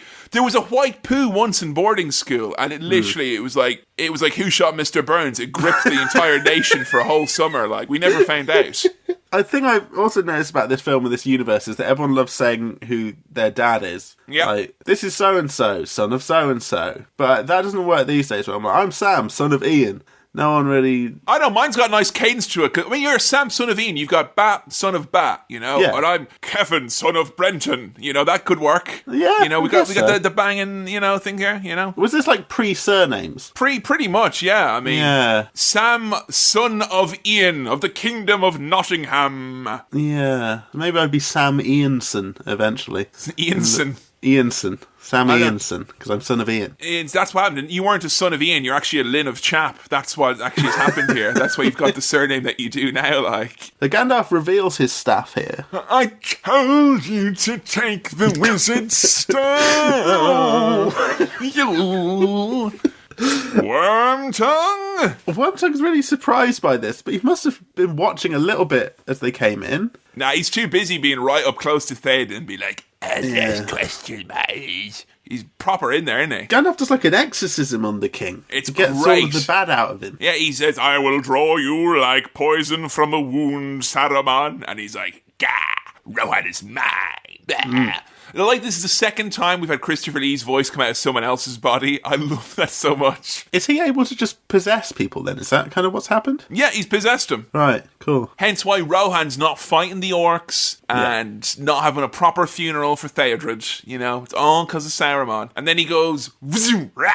And the best thing about that is that Christopher Lee, as Saruman, goes across a very laminate floor in the Tower of Orthanc, which I like a lot. So, Worm Boy, Grima, he gets tossed out. He gets the bum's rush. He gets the bum's rush, but Aragorn lets him go. Very arrogant of him, isn't it? Very arrogant. I don't know why he lets him go. No, enough blood has been shed on his account. Because he's just a bad bastard. He's a nefarious weirdo. He's a big, dirty creep, like. You don't have to kill him, but don't let him run off with a horse. It just would have ruined a little bit where it's like kind of, hey, everyone, Theoden's back. And then he kills them, and they're like, Jesus Christ, why did you do that? It's like, oh, well, his leechcraft would have had me on all fours like a beast, so... Yeah, I suppose it would have ruined the nice moment. Can I get a Hail Theoden? There's some kids who have shown up now. They were introduced before. I think we forgot about that. Yeah, it's just, kids, villages burning. It's basically, that the orcs are coming. They're pretty much fucked, And there's a lot on his plate because it's like, right, you've got war coming. And he's like, I don't want open war. And he's like, well, it doesn't make much of a difference, mate. You've got it, It's like when someone says, I will not tolerate having worms. It's like, well, it doesn't matter. You have worms, It doesn't matter whether or not you tolerate it, Your attitude towards worms is not the issue here. There are worms on you, mate. Yeah, fucking wash your hands, Stop licking your fingers. There's a nice bit here with Gimli having a big drink and it's all spilling down his beard. That's good. Most of the drink is absorbed into his beard. Yeah, it's great. Actually, when you are a bearded man, or anyone who's got like a deep upper lip facial hair, could be you got a mustachio going on. Once you reach the level of lushness, and the level of lushness, what is that, Kevin? It's the level with which you can do Gandalf impressions. You can then get second drinks from your beard by doing a little lower lip. Suctoral feeding from the. What a deeply unpleasant thought that is. You told me that every time I did it, anytime I've had a pint with you, and I feel that. You suck it out of your lip hair. Yeah, if any of you Aegis bearded folk out there are like, oh no, I've got my beard wet, I better dab it with a dry cloth to absorb it. No! Suck it out of your face. It is still beer. It just tastes of beard now. It is beard! Boo. So they've got to go to Helm's Deep? Yeah. I will say, before they have to go to Helm's Deep, Yeah. he's got the dirty business of having to, have a funeral for his kid. And then he goes, no parent should have to bury their child. I'm like, yeah, you're right. Someone else should have to do that, It's a bit much to like...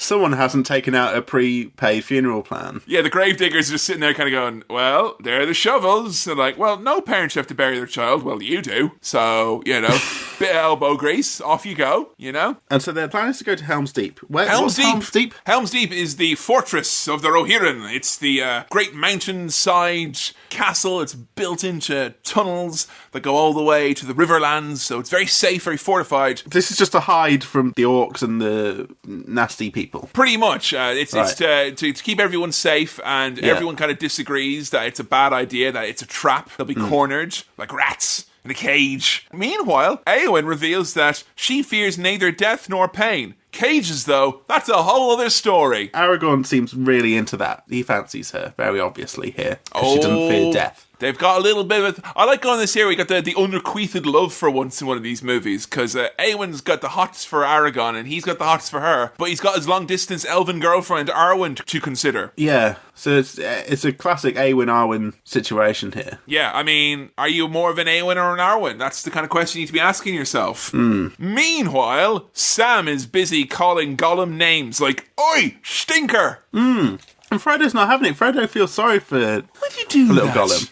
Call him names. Mate, stop having a go. Why do you call him names? Here, Frodo, it's because he's a little rotter, mate. Look at him. He's all ugly and weird. I gotta be mean to him. He looks like a wrong'un. You sound so much like dishevelled Stephen Merchant when you put on your Sam voice. Here, Frodo, I don't like him, I don't. He's nasty little bugger, isn't he? Look at him. Look at him, eating fish. Don't trust him. Ate him. Weird. Don't like it. What do you know about it? Nothing. Ooh, meow, Frodo. Yeah. The claws are out now, huh? And then he has to immediately apologise. He's like, I don't know why I said that. It's the ring. Sam knows what it is. It's the fucking ring. It's the ring. It's the ring, yeah. It's the ring, mate. Sure. Ever since you have that fucking ring, you've been a right dickhead. We Stop have a it. very famous scene here now where Smeagol is berated by Gollum, and then Gollum is basically banished by Smeagol. We have the kind of two sides of the same coin. Kevin. I thought they were the same dude. Yeah, Sam, but some river folk can have multiple personalities, Has there been a bit of movie magic here to make it seem like there's a conversation occurring between the same character, but through the use of editing and shots, it seems like a conversation between two different people? Has that happened? It has, and also as well, what they've done there is that they've actually done that wasn't the real reflection there of Andy Serkis. They've done another Gollum in the reflection of the water, so they have. Wow. And that's very, very good, because honestly, if I was making it, that's a mistake I would have made. That's an error I would have definitely made. Anytime there's a reflection of Gollum, it'd just be Andy Serkis in a morph suit, like, covering ping pong balls, yeah. I enjoyed this acting from Andy here. I was into it. I like this scene. He was the absolute fucking zenith of, like, quotable zeitgeist. He was 2002 to 2005. Those were fucking Gollum years. Exactly. Anytime they wanted a punchline or a reference to anything, and I have to ask you, seeing as you put your fingers in your fucking ears last time you saw it, do you get the Gollum hype? Was Gollum a fun character? I do get it, yeah. He is a fun character. Does that make this movie more fun than its predecessor? Yes. On the grounds that Gollum is in it. So Gollum makes this a better experience than the first movie? I would say so. He's interesting, and he's sometimes a bit of a comic relief, sometimes a menacing, scary presence. He's got more to him than a lot of the other characters in this film. He is. He's one of the most complex and interesting characters in the entire movie franchise, I would say. Yeah. And yes, I'm even going all the way to the Hobbit with that one, folks. So he banishes his nasty self from... That sounds weird. His nasty self. Get your nasty self out of here. From himself, right? Yeah. Yeah. He basically does a self-exorcism. And then the next day, he's all happy and he's got a brace of conies. Yeah. Potato. Boil them, mash them, put them in a stew. Potato. You're ruining it. Give it to us raw and minging. Yeah, that's his nasty self coming out again. I remember the potatoes bit being a meme in the early days of meme. Yeah. It was remixed and, boil them, mash them, stick them in a stew, potatoes. Potato. Anything three syllable, you're good to go there. Sam Chaplin, boil them, mash them, stick them in a Pepsi. I do want some chips now, though. Oh, nice golden chips with a hunk of fried fish. Some oldie worldy chips would be nice. Thick, chunky chips, wouldn't they be? I don't know. I don't like thick chips. Do you not like thick chips? I'm a thin chip guy. All right. If you're thrice cooking or even twice cooking, come back to me. Thickness is a whole different story there. But normally speaking, if you're going thick cut, I will be disappointed. Oh. All right. I don't want to get into a fucking vote about it, is what I'm going to say, because remember what happened last time. Gimli is explaining dwarf women and the misconception that there are no dwarf women. Because they look like the dwarf men. Yeah. Very similar looking. They've got, and Aragorn's like, because of the beards. Does a little goof to his lady friend. I like as well that the only other female character other than Arwen and Eowyn is the mention that there are female dwarves. She's a solid number 3 female dwarfs as a general whole brought in here. Aragorn has a sexy dream. Then it is a good dream. Yeah, he has a sexy dream. He kisses his elf girlfriend, but he's hanging around with his non-elf girlfriend now. Oh, well, they're not girlfriend. They're just boyfriend. They're just pals. No, I know, but you can tell from his eyes that the girlfriend's what he wants, Oh. He's doing a big fancy on her. He's got a wandering eye. But he had to leave Elf Lady, right? Yep. Had to leave her behind. Because the elves are leaving Middle-earth, and it's basically like, yo, you want to stay here and hang out with me, brackets mortal, or do you want to go live forever in the Undying Lands with your people, which is a pretty tough call. This is the point where I'm starting to get a bit confused about what's going on, who everyone is, and what timelines are happening here. Because this is kind of part dream, part flashback, isn't it? It is. It's part dream, part flashback, and honestly, it is literally just so we can get Elrond and Arwen in this movie. Like, right. It's quite like, I don't say random, but it feels a bit tacked on at this point. To be like, oh, by the way, this other thing from the first movie we didn't quite fully explain. Send forth your warg riders. I love wargs. Warg. Wargs. Wargs sounds like something that we pitched to us in the 90s to be like the new cool thing. Like, hey kids. Yeah, hey kids. Have you been playing with your Furby like a loser? How about wargs? Wargs. Wargs. And there was one kid who'd have the special machine to make his own wargs. And he'd be like, oh, it's bringing in all these custom wargs. Fuck off, mate. And in the ad, there would be a point where it would tilt the camera and go to kind of a granular effect, and someone would spray paint wargs on a brick wall. Wargs. What are wargs? They're the big wolves that the orcs ride. Right.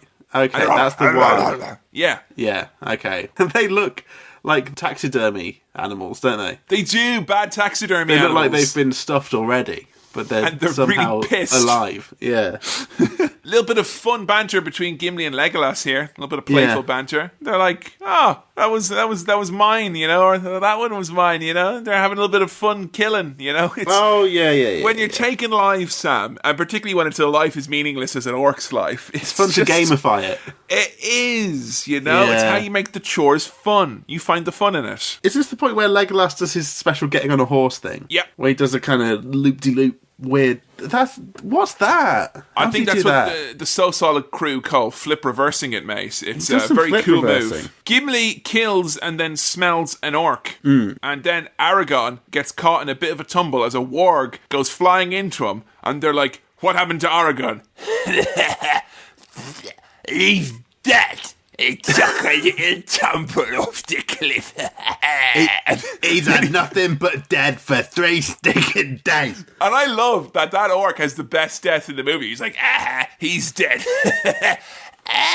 And then he's dead. That's great. I'm dead. So that's the end of Aragorn then. Yeah, we get another cliffhanger. Oh, this character's dead because he's gone off a cliff. But we don't see him die, so we know he's not dead. You reckon? Yep, not dead. Well, I know, because I've watched it, Kevin.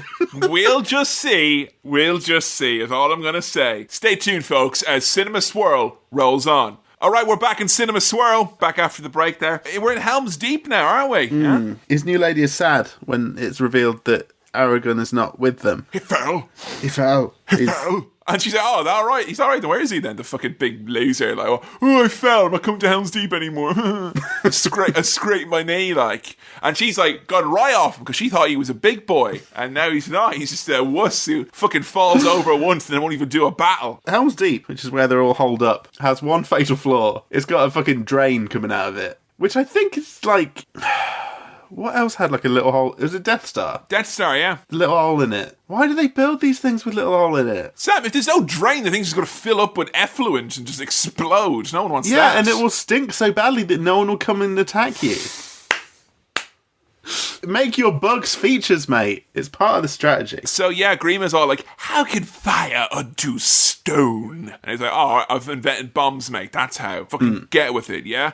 Saruman's got a big dirty army. And then he says, there will be no dawn for men. Hashtag Me Too movement right there, yeah? No dawn for no dawn for men. Jesus Christ. So his big army that he reveals to Grima is like tens of thousands strong, maybe? 10k, yeah, 10k. 10k, yeah. Couch to 10k. He's really like... Yeah, Saruman got off his backside and he got 10,000 orc high. That's pretty impressive, like. Yeah. All why Sarah Millicent spoke in his ear and told him, come on, why don't you run a bit more? Have you downloaded the app then? Oh, I've used it ages ago, yeah. Oh, okay, yeah. I use Michael Johnson. He was fucking proper business voice, like, you know. Not making little jokes when I'm fucking pushing myself to the limit, mate, yeah? You went with Sarah Millicent, didn't you? No, I haven't done it. Oh, you're going to have a nice run, are you? I didn't... I didn't get off the couch in the first place. Oh, you got the app though, right? It's the first step. I got the app and thought, well, I've done my bit. All right, my challenge Back to to you sitting is down. you have to now use Sarah Millicent as the voice in it, because she'd be like, you're going to have a bit of a run. You'd be like, yes, I am. All right, then. Thank you, Sarah Millican. I've been pronouncing it wrong all these years. I didn't want to, you know... Oddly, no one has ever corrected me. No? Not even you right now, as we've right in the thick of it here, have revealed that I'm pronouncing it wrong. It's Millican, mate. Millican. Like pelican. But Millican. Millican, that's what they said for Red Ed when they said he'd become Prime Minister. And now look at him, podcasted like a filthy animal. Merry and Pippin are still hanging around with the fucking tree. And the green screen in this bit Ooh. looks a little bit hokey. Very hokey, yeah. Yeah, it's not fantastic.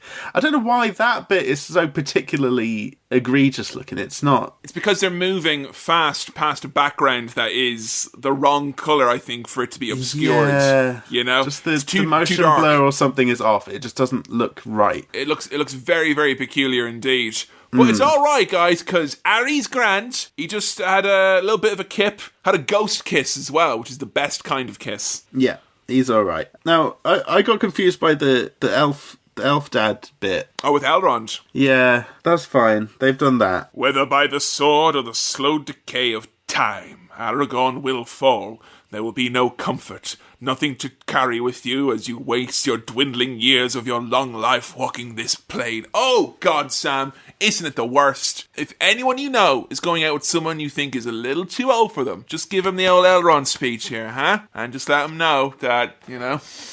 There's a whole bunch of like exposition and explanation here, which somehow made me more confused and lost. I feel like groups have been introduced that I don't really remember who they are or know who they are, and I don't know where everyone's going. I just feel lost. Am I just an idiot? Have I just not followed this film properly? Is that the issue here? Yeah, pretty much, yeah. Cool. You hit the nail on the head there, Sam. You Yeah. did. You didn't do the required viewing, and you've not put in enough work, and you're not getting your results. You get what you put into this movie, Sam. Did everyone else take this all in one sitting? Did they just get it? No, sorry, it's just that 12-year-olds managed to fucking grasp this, like, 17, 18 years ago, before we even had Snapchat, okay? Yeah. So... I think that the root cause of this whole podcast is just that I'm a bit of an idiot. No, Sam. It's a deep movie, and you're not Can't engrossed with concentrate. the fandom. So No. maybe if we sat you up closer to the film next time, right?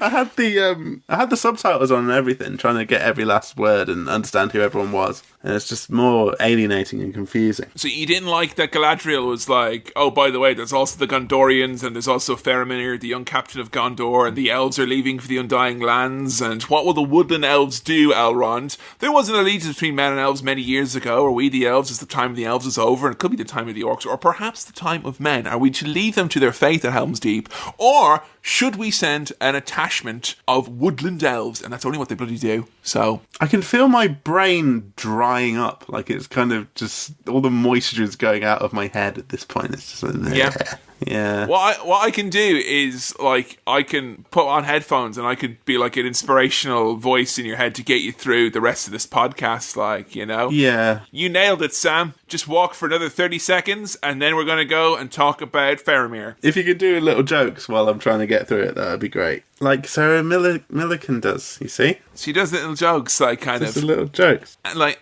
are you going to have something nice from Tesco for your tea? So, Boromir, who is Sean Bean, Yeah. his brother has kidnapped Sam and Frodo, correct? Yeah, and he is Faramir. Theremin. You know, you put your hand in and he goes, ooh, and you can control it like that. Yeah.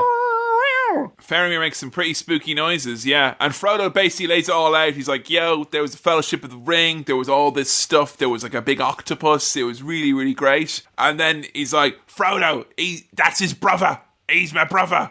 And it's a big reveal moment there because it's like, wow. And then he's like, why is he dead then, mate? And Frodo's like, oh, I left on a boat before that shit happened. And he's like, well, what about that little goblin man that you've got with you? Who's he? And he's like, I don't know. No, I don't know. Don't know And him. much like Peter, Frodo denies Gollum, brackets, Jesus. Oh no, I couldn't really... He's not really much of a Jesus, is he? Like, you know. Well, you know. I don't want to be like...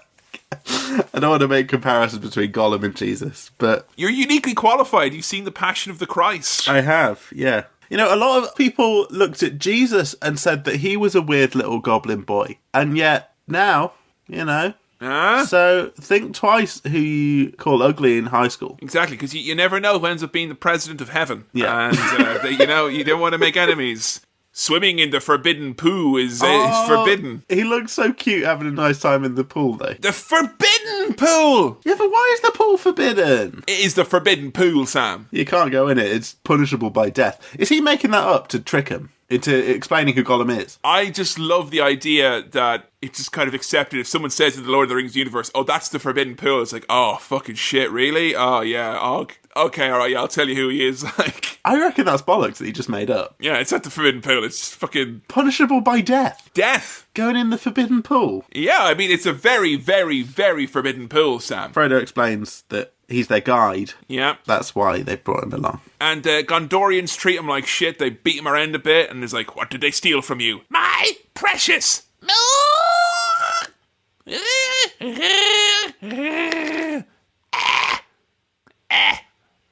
He's sometimes cute, Gollum, and then sometimes horrifying. I'll tell you what's horrifying is Faramir, he's got serious ring horn here, huh? He wants that ring. Whoa. Everyone wants that ring. Everyone wants a bit of the ring. Yeah, it's much like Golden Nuggets, except for the yeehaw taste. It's the one ring, like, everyone's gotta have it, like, gotta have that yeehaw ring, you know? Hey everyone, Aragorn's back! Yay! Yay! He's 10,000 fine. Uruks are marching upon us! Yay! Okay. Gimli's like, where is he? I'll kill him.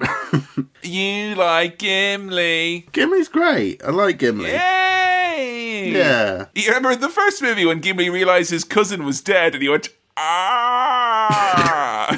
That was cracking. I'm not advocating, like, because I love my cousins, but, like, if he's got another knocking around, someone quickly kill him, and then we can have another, because that was a great noise, you know? It was, you know what, there's a lot of fun noises in this movie, none of them are as fun as that. No. Aragorn's lady friend, Elwyn, is happy to see him. But she kind of walks back a little bit when she sees the piece of jewellery. You know, the size of that rock from obviously another lady friend. Not going to mess around with that, friend. No way. So these guys are all off to fight the scary army now, aren't they, right? Yeah, they're all holding up in Helm's Deep, getting ready, Yeah. getting all the Rohinians to fight, even the shit ones, the old ones and the really young ones. None of the women are to fight, but the very unable-bodied old men and children better fight, like. That seems fine, right? I kind of feel like there should be no Dawn for Man if this is their fucking strategy. They've got like thousands of women, like shield maidens of Rohan. For fuck's sake, lads, get it together. But the elves have come to help, right? Yeah, the elves Some have elves, come. that's nice. And he's very sexy, this Lucius Malfoy-looking motherfucker. He's like, eons ago, there was an alliance between elves and men, and we're going to live up to that alliance now.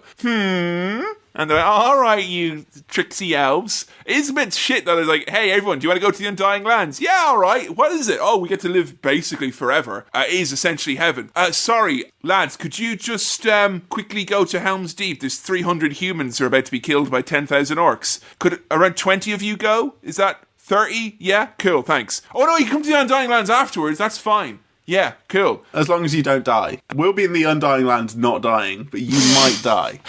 But then you can come I'm sorry. and not die. This is obviously the people they didn't want to go to the Undying Lands. This is all the fuck-ups. But this is like whatever the elven equivalent of Barabbas is. Like, the horrible people. Yeah. They don't want the real rough and tumble prisoners of war and whatnot. But they trick them by going, and we have to send you, you're the strongest and most handsome and the best ones. We wouldn't be able to do it. We've got to go hide in the Undying Lands like a bunch of cowards, but you're really brave and strong, so you can do it. Basically, they don't want no fucking Slytherin in the Undying Lands. That's why they sent Malfoy off here, like, 300 against 10,000? They will die. And I will die as one of them. I like when Aragorn gets so angry that his voice goes from being this into this, and I will die as one of them.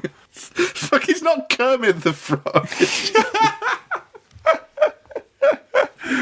No, but we have to get to the third movie eventually, so we can see when he becomes Irish for a little bit, which is great. It's fucking great. So we can see the big army ready for the fight, but Gimli can't see over the bit. He can't see over the wall. Can you describe it to me? And I think he does a little laugh, doesn't he? Just like a Well, I get you a box, mate, because you're sure. They're great. See, you're liking this movie way more already. Yeah. Ha. Ha ha ha. Those bits are in there for the likes of you who don't care about the actual story and all the greater world of it all, I just like Gimli going, doing a little laugh. It's nice. And then it rains. Nothing doing that day, is it? Kevin. Yeah. I've realised a fundamental issue with me and fantasy films. Yes. I find these big, large-scale dramatic battles very dull. Really? It really doesn't do it for me. Even because I remember you and I we watched one of the episodes of Game of Thrones together as it was coming out. It was when Stannis does his big battle at King's Landing. And that's that was at the time the biggest battle in Game of Thrones. Not for you, is it? No, I prefer the more, interesting dialogue or one-on-one fights. But the big, huge scale epic battles, I don't What about like in Star Wars and like Empire and stuff when you have the big battle on Hoth? And do you hate that as well? I'm not saying I hate it. I don't find it as exciting as I feel like I should. I'm just trying to figure out what the nature of your fantasy bias is. Fantasy bias. I don't know. It's not. It's very visually impressive. I can't get too emotionally involved in war scenes of this scale. Yeah, and Peter Jackson knows that already. And that's why he puts in fun grunts and noises. Like, the orcs start going, and then one guy gets hit with an arrow and goes, which is great. We get the proper Wilhelm scream. Yeah.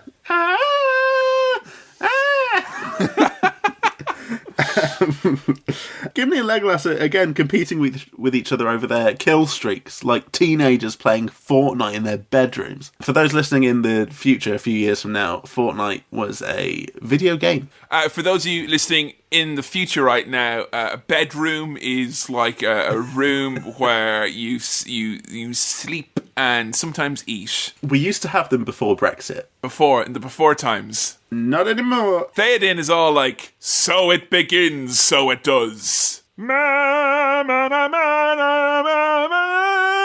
There's lots of ladders. If you like a ladder, this is the battle scene for you, my friends. This movie did for ladders what Star Wars did for spaceships in the 70s. One of the big ladders falls over, doesn't it? And that's great. It's great. Hilarious slapstick fun.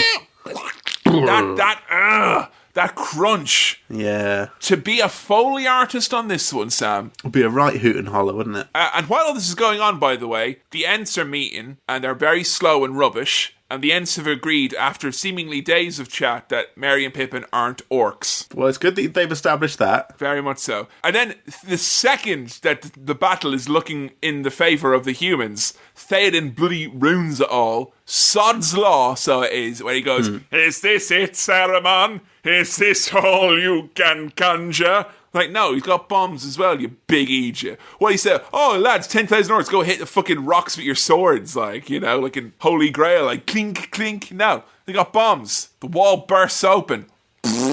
And all the orcs get in. That was some proper Foley right there. That he just went... And then Haldir dies, which is, you know when Elphas die because it goes,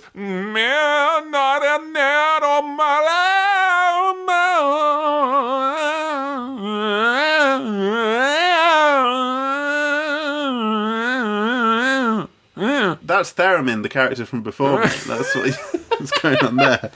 Sorry, if Theremin made that exact...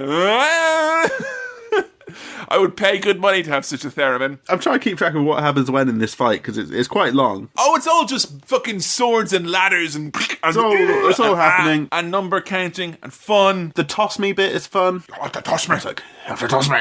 Like, oh, a bit cheeky. It'd be funny if he tossed him too far and he just killed him. It would have been the end of the movie then, like, you know... I said toss me. You threw me. Lobs him and he just, falls down and dies. That would be very good. But I like that there's the occasional little goof in here. It's nice. Yeah, like this one here when Theoden is like, to the gate, draw your swords. Like, mate, we're fighting. Don't even waste the time. Like, I even got my arts and crafts with me. I'm not going to sit down and draw my sword like a pillock. The Ents, while they've established that Merry and Pippin aren't orcs, they've also said, but we're not going to fight. We don't want to get involved in all this fighting. We know that you guys aren't orcs. We've established that. I've met with the Council of Trees. However, we can't agree to go and do a fight because there's too many risks involved. We'd have to fill out a lot of forms. And those forms are printed on paper. And we don't like that kind of thing. So it's a bit difficult. I like how they trick him. It's like, hey, instead of taking us home, why don't you go right to the baddie's base? He's like, but you are very small. So, yeah, all right. Go via this patch of deforestation and see if that motivates you, mate. And then, like, you know, I'm just sitting here thinking, I can't get away with shit because I'm so goddamn tall. Fucking 6'5" here, and I can't get away with diddly boo. I tell people, oh, take me north, and they're like, nice try, asshole. You're going south. Yeah, whereas if you're small, people trust you. Yeah, and of course... He sees all of the devastation, and he lets out that big famous roar where he goes, woo!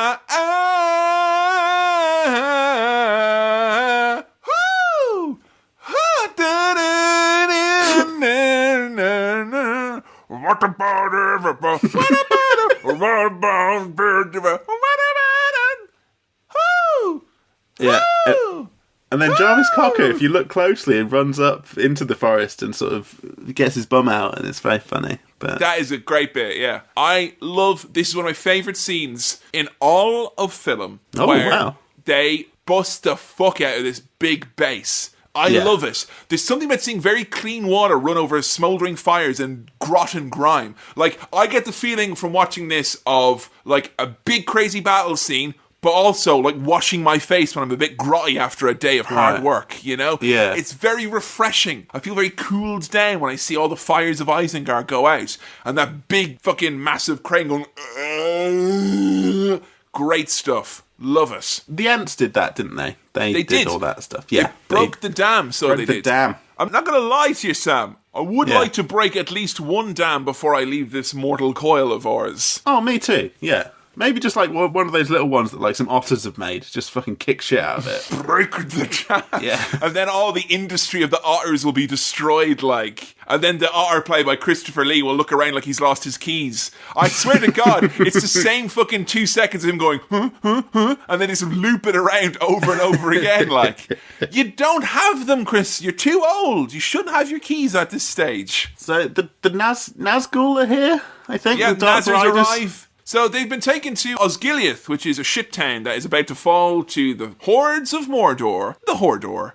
And Frodo and Sam are there, being held captive. And the Nazars are here. Yeah, they're right there. And Sam reveals to Faramir what happened to his brother. He's like, he went crazy. He was mad crap trying to nick the ring. So there you go. Oh, That'll teach you, huh? Yeah. So, in Helm's Deep, everyone is holed up and they're pretty much accepted that they're going to die, but they say, you know what? Why don't we do it? Get on our horses. One last little bit of how's your father for old time's sake. Gimli, blow that big dank horn we got. And then Gandalf arrives as well, and it's great. Loads of heads go flying here. Took him a little while to show up, but he's finally made it. Where's he been? He's been getting the riders of Rohan, the horse lords. They were like 300 leagues from there. And that's why he's like, on the third day, look to the left. Right, in accordance with the prophets, the scriptures, and all that jazz. Yeah, I didn't really know where he'd gone, but he's gone to get Rohan horses. I did notice this time watching this movie that there's two kind of like conspicuous absences towards the end of the movie. Like Gandalf disappears for the second half of the movie, and the last third of the movie, Gollum just fucks off, basically. Yeah, pretty much. And that's the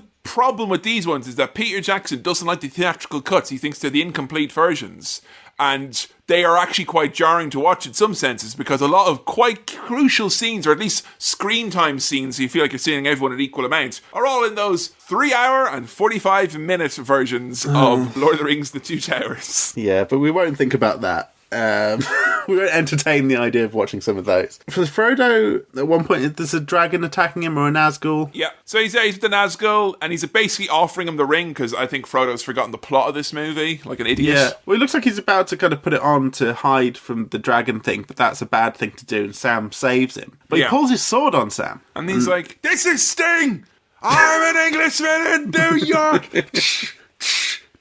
And Sam says, it's me, Frodo, it's your Sam. Which is very sweet. Don't you know your Sam? I know my Sam. Oh.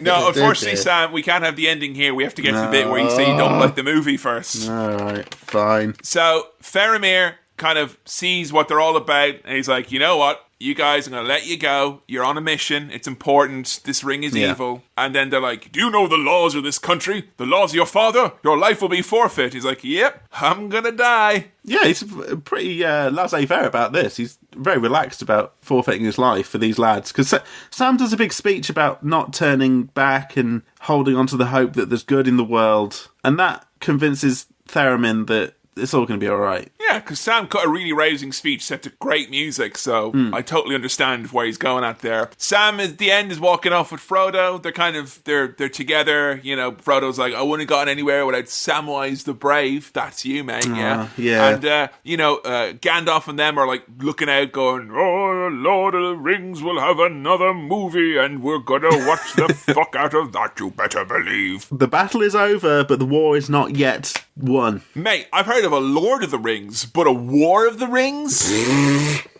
And Gollum ends the movie by going, I'm gonna get those nasty hobbits as if it's the last thing I do, I tells ya. And then we get a big shot of Mordor, I think. And then it's like, men are now next time on Lord of the Rings. Where words was loud, they are now. And then lots of flutes and all that good stuff. Next time on Lord of the Rings, Return of the King. I've remembered during all those speeches and stuff between Sam and Frodo that those lads do love each other, don't they? It's very sweet. Yeah. When they're talking about, I wonder if you'll be in stories, Frodo. No, you'll be in stories, Sam. Samwise the Brave. Why don't they just have a big kiss and a cuddle and hold hands? Because I don't know. They feel the tension there? Other. They do. Yeah. It's a deep love. Yeah. So, Sam, here we are. Yeah. Yeah. End of the movie. Took us a day and a bit to get this recorded here now.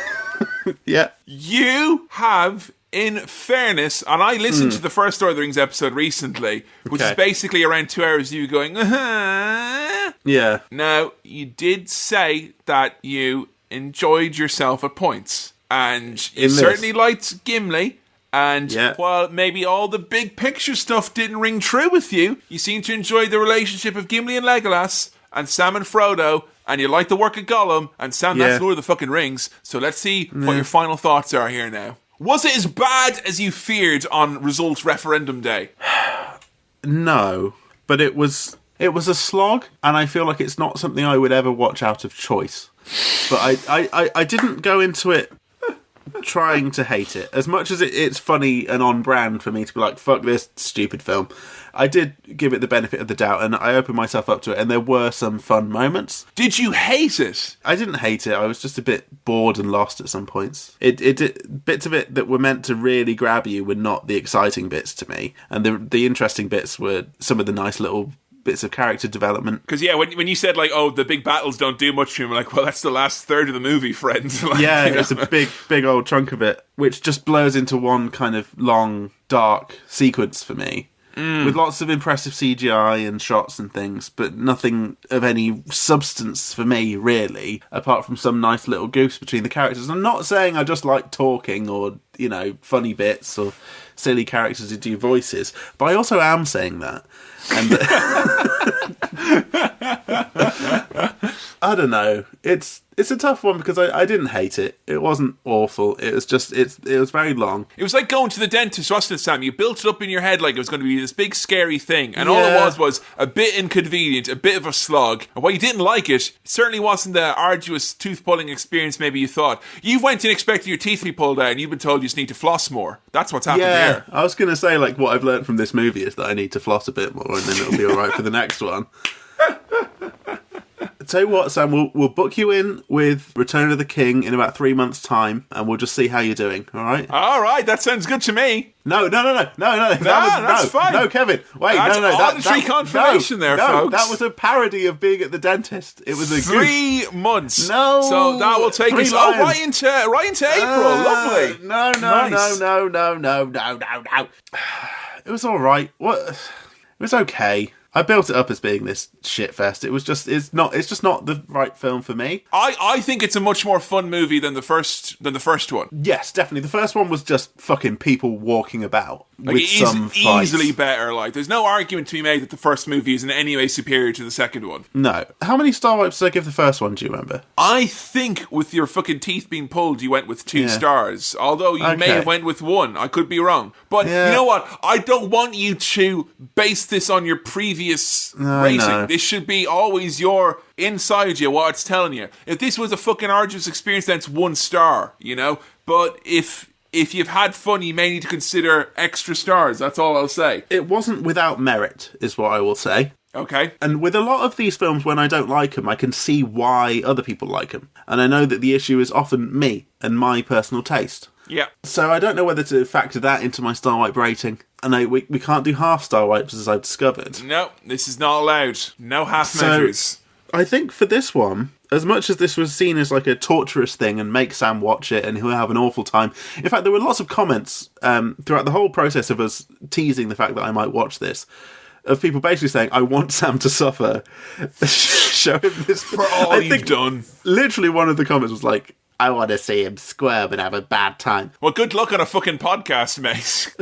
Yeah. We're gonna look at your phone, are you? It wasn't as bad as I thought it was going to be. It was all right. I liked some of the characters. I got a bit lost. I didn't know who everyone was. So I'm going to go 3. 3 star wipes. 3? Right down the middle. That's too many, innit? 3? No. You've locked it in. 3 star wipes. You heard it here first. Fly, you fools.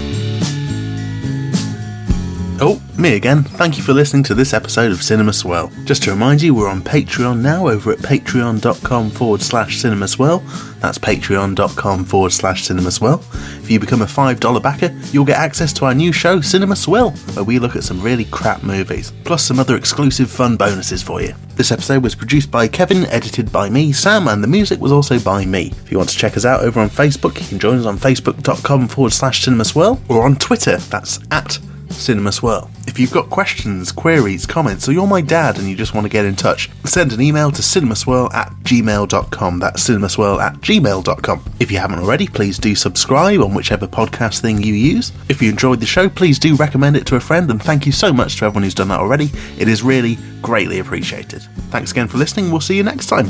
Bye.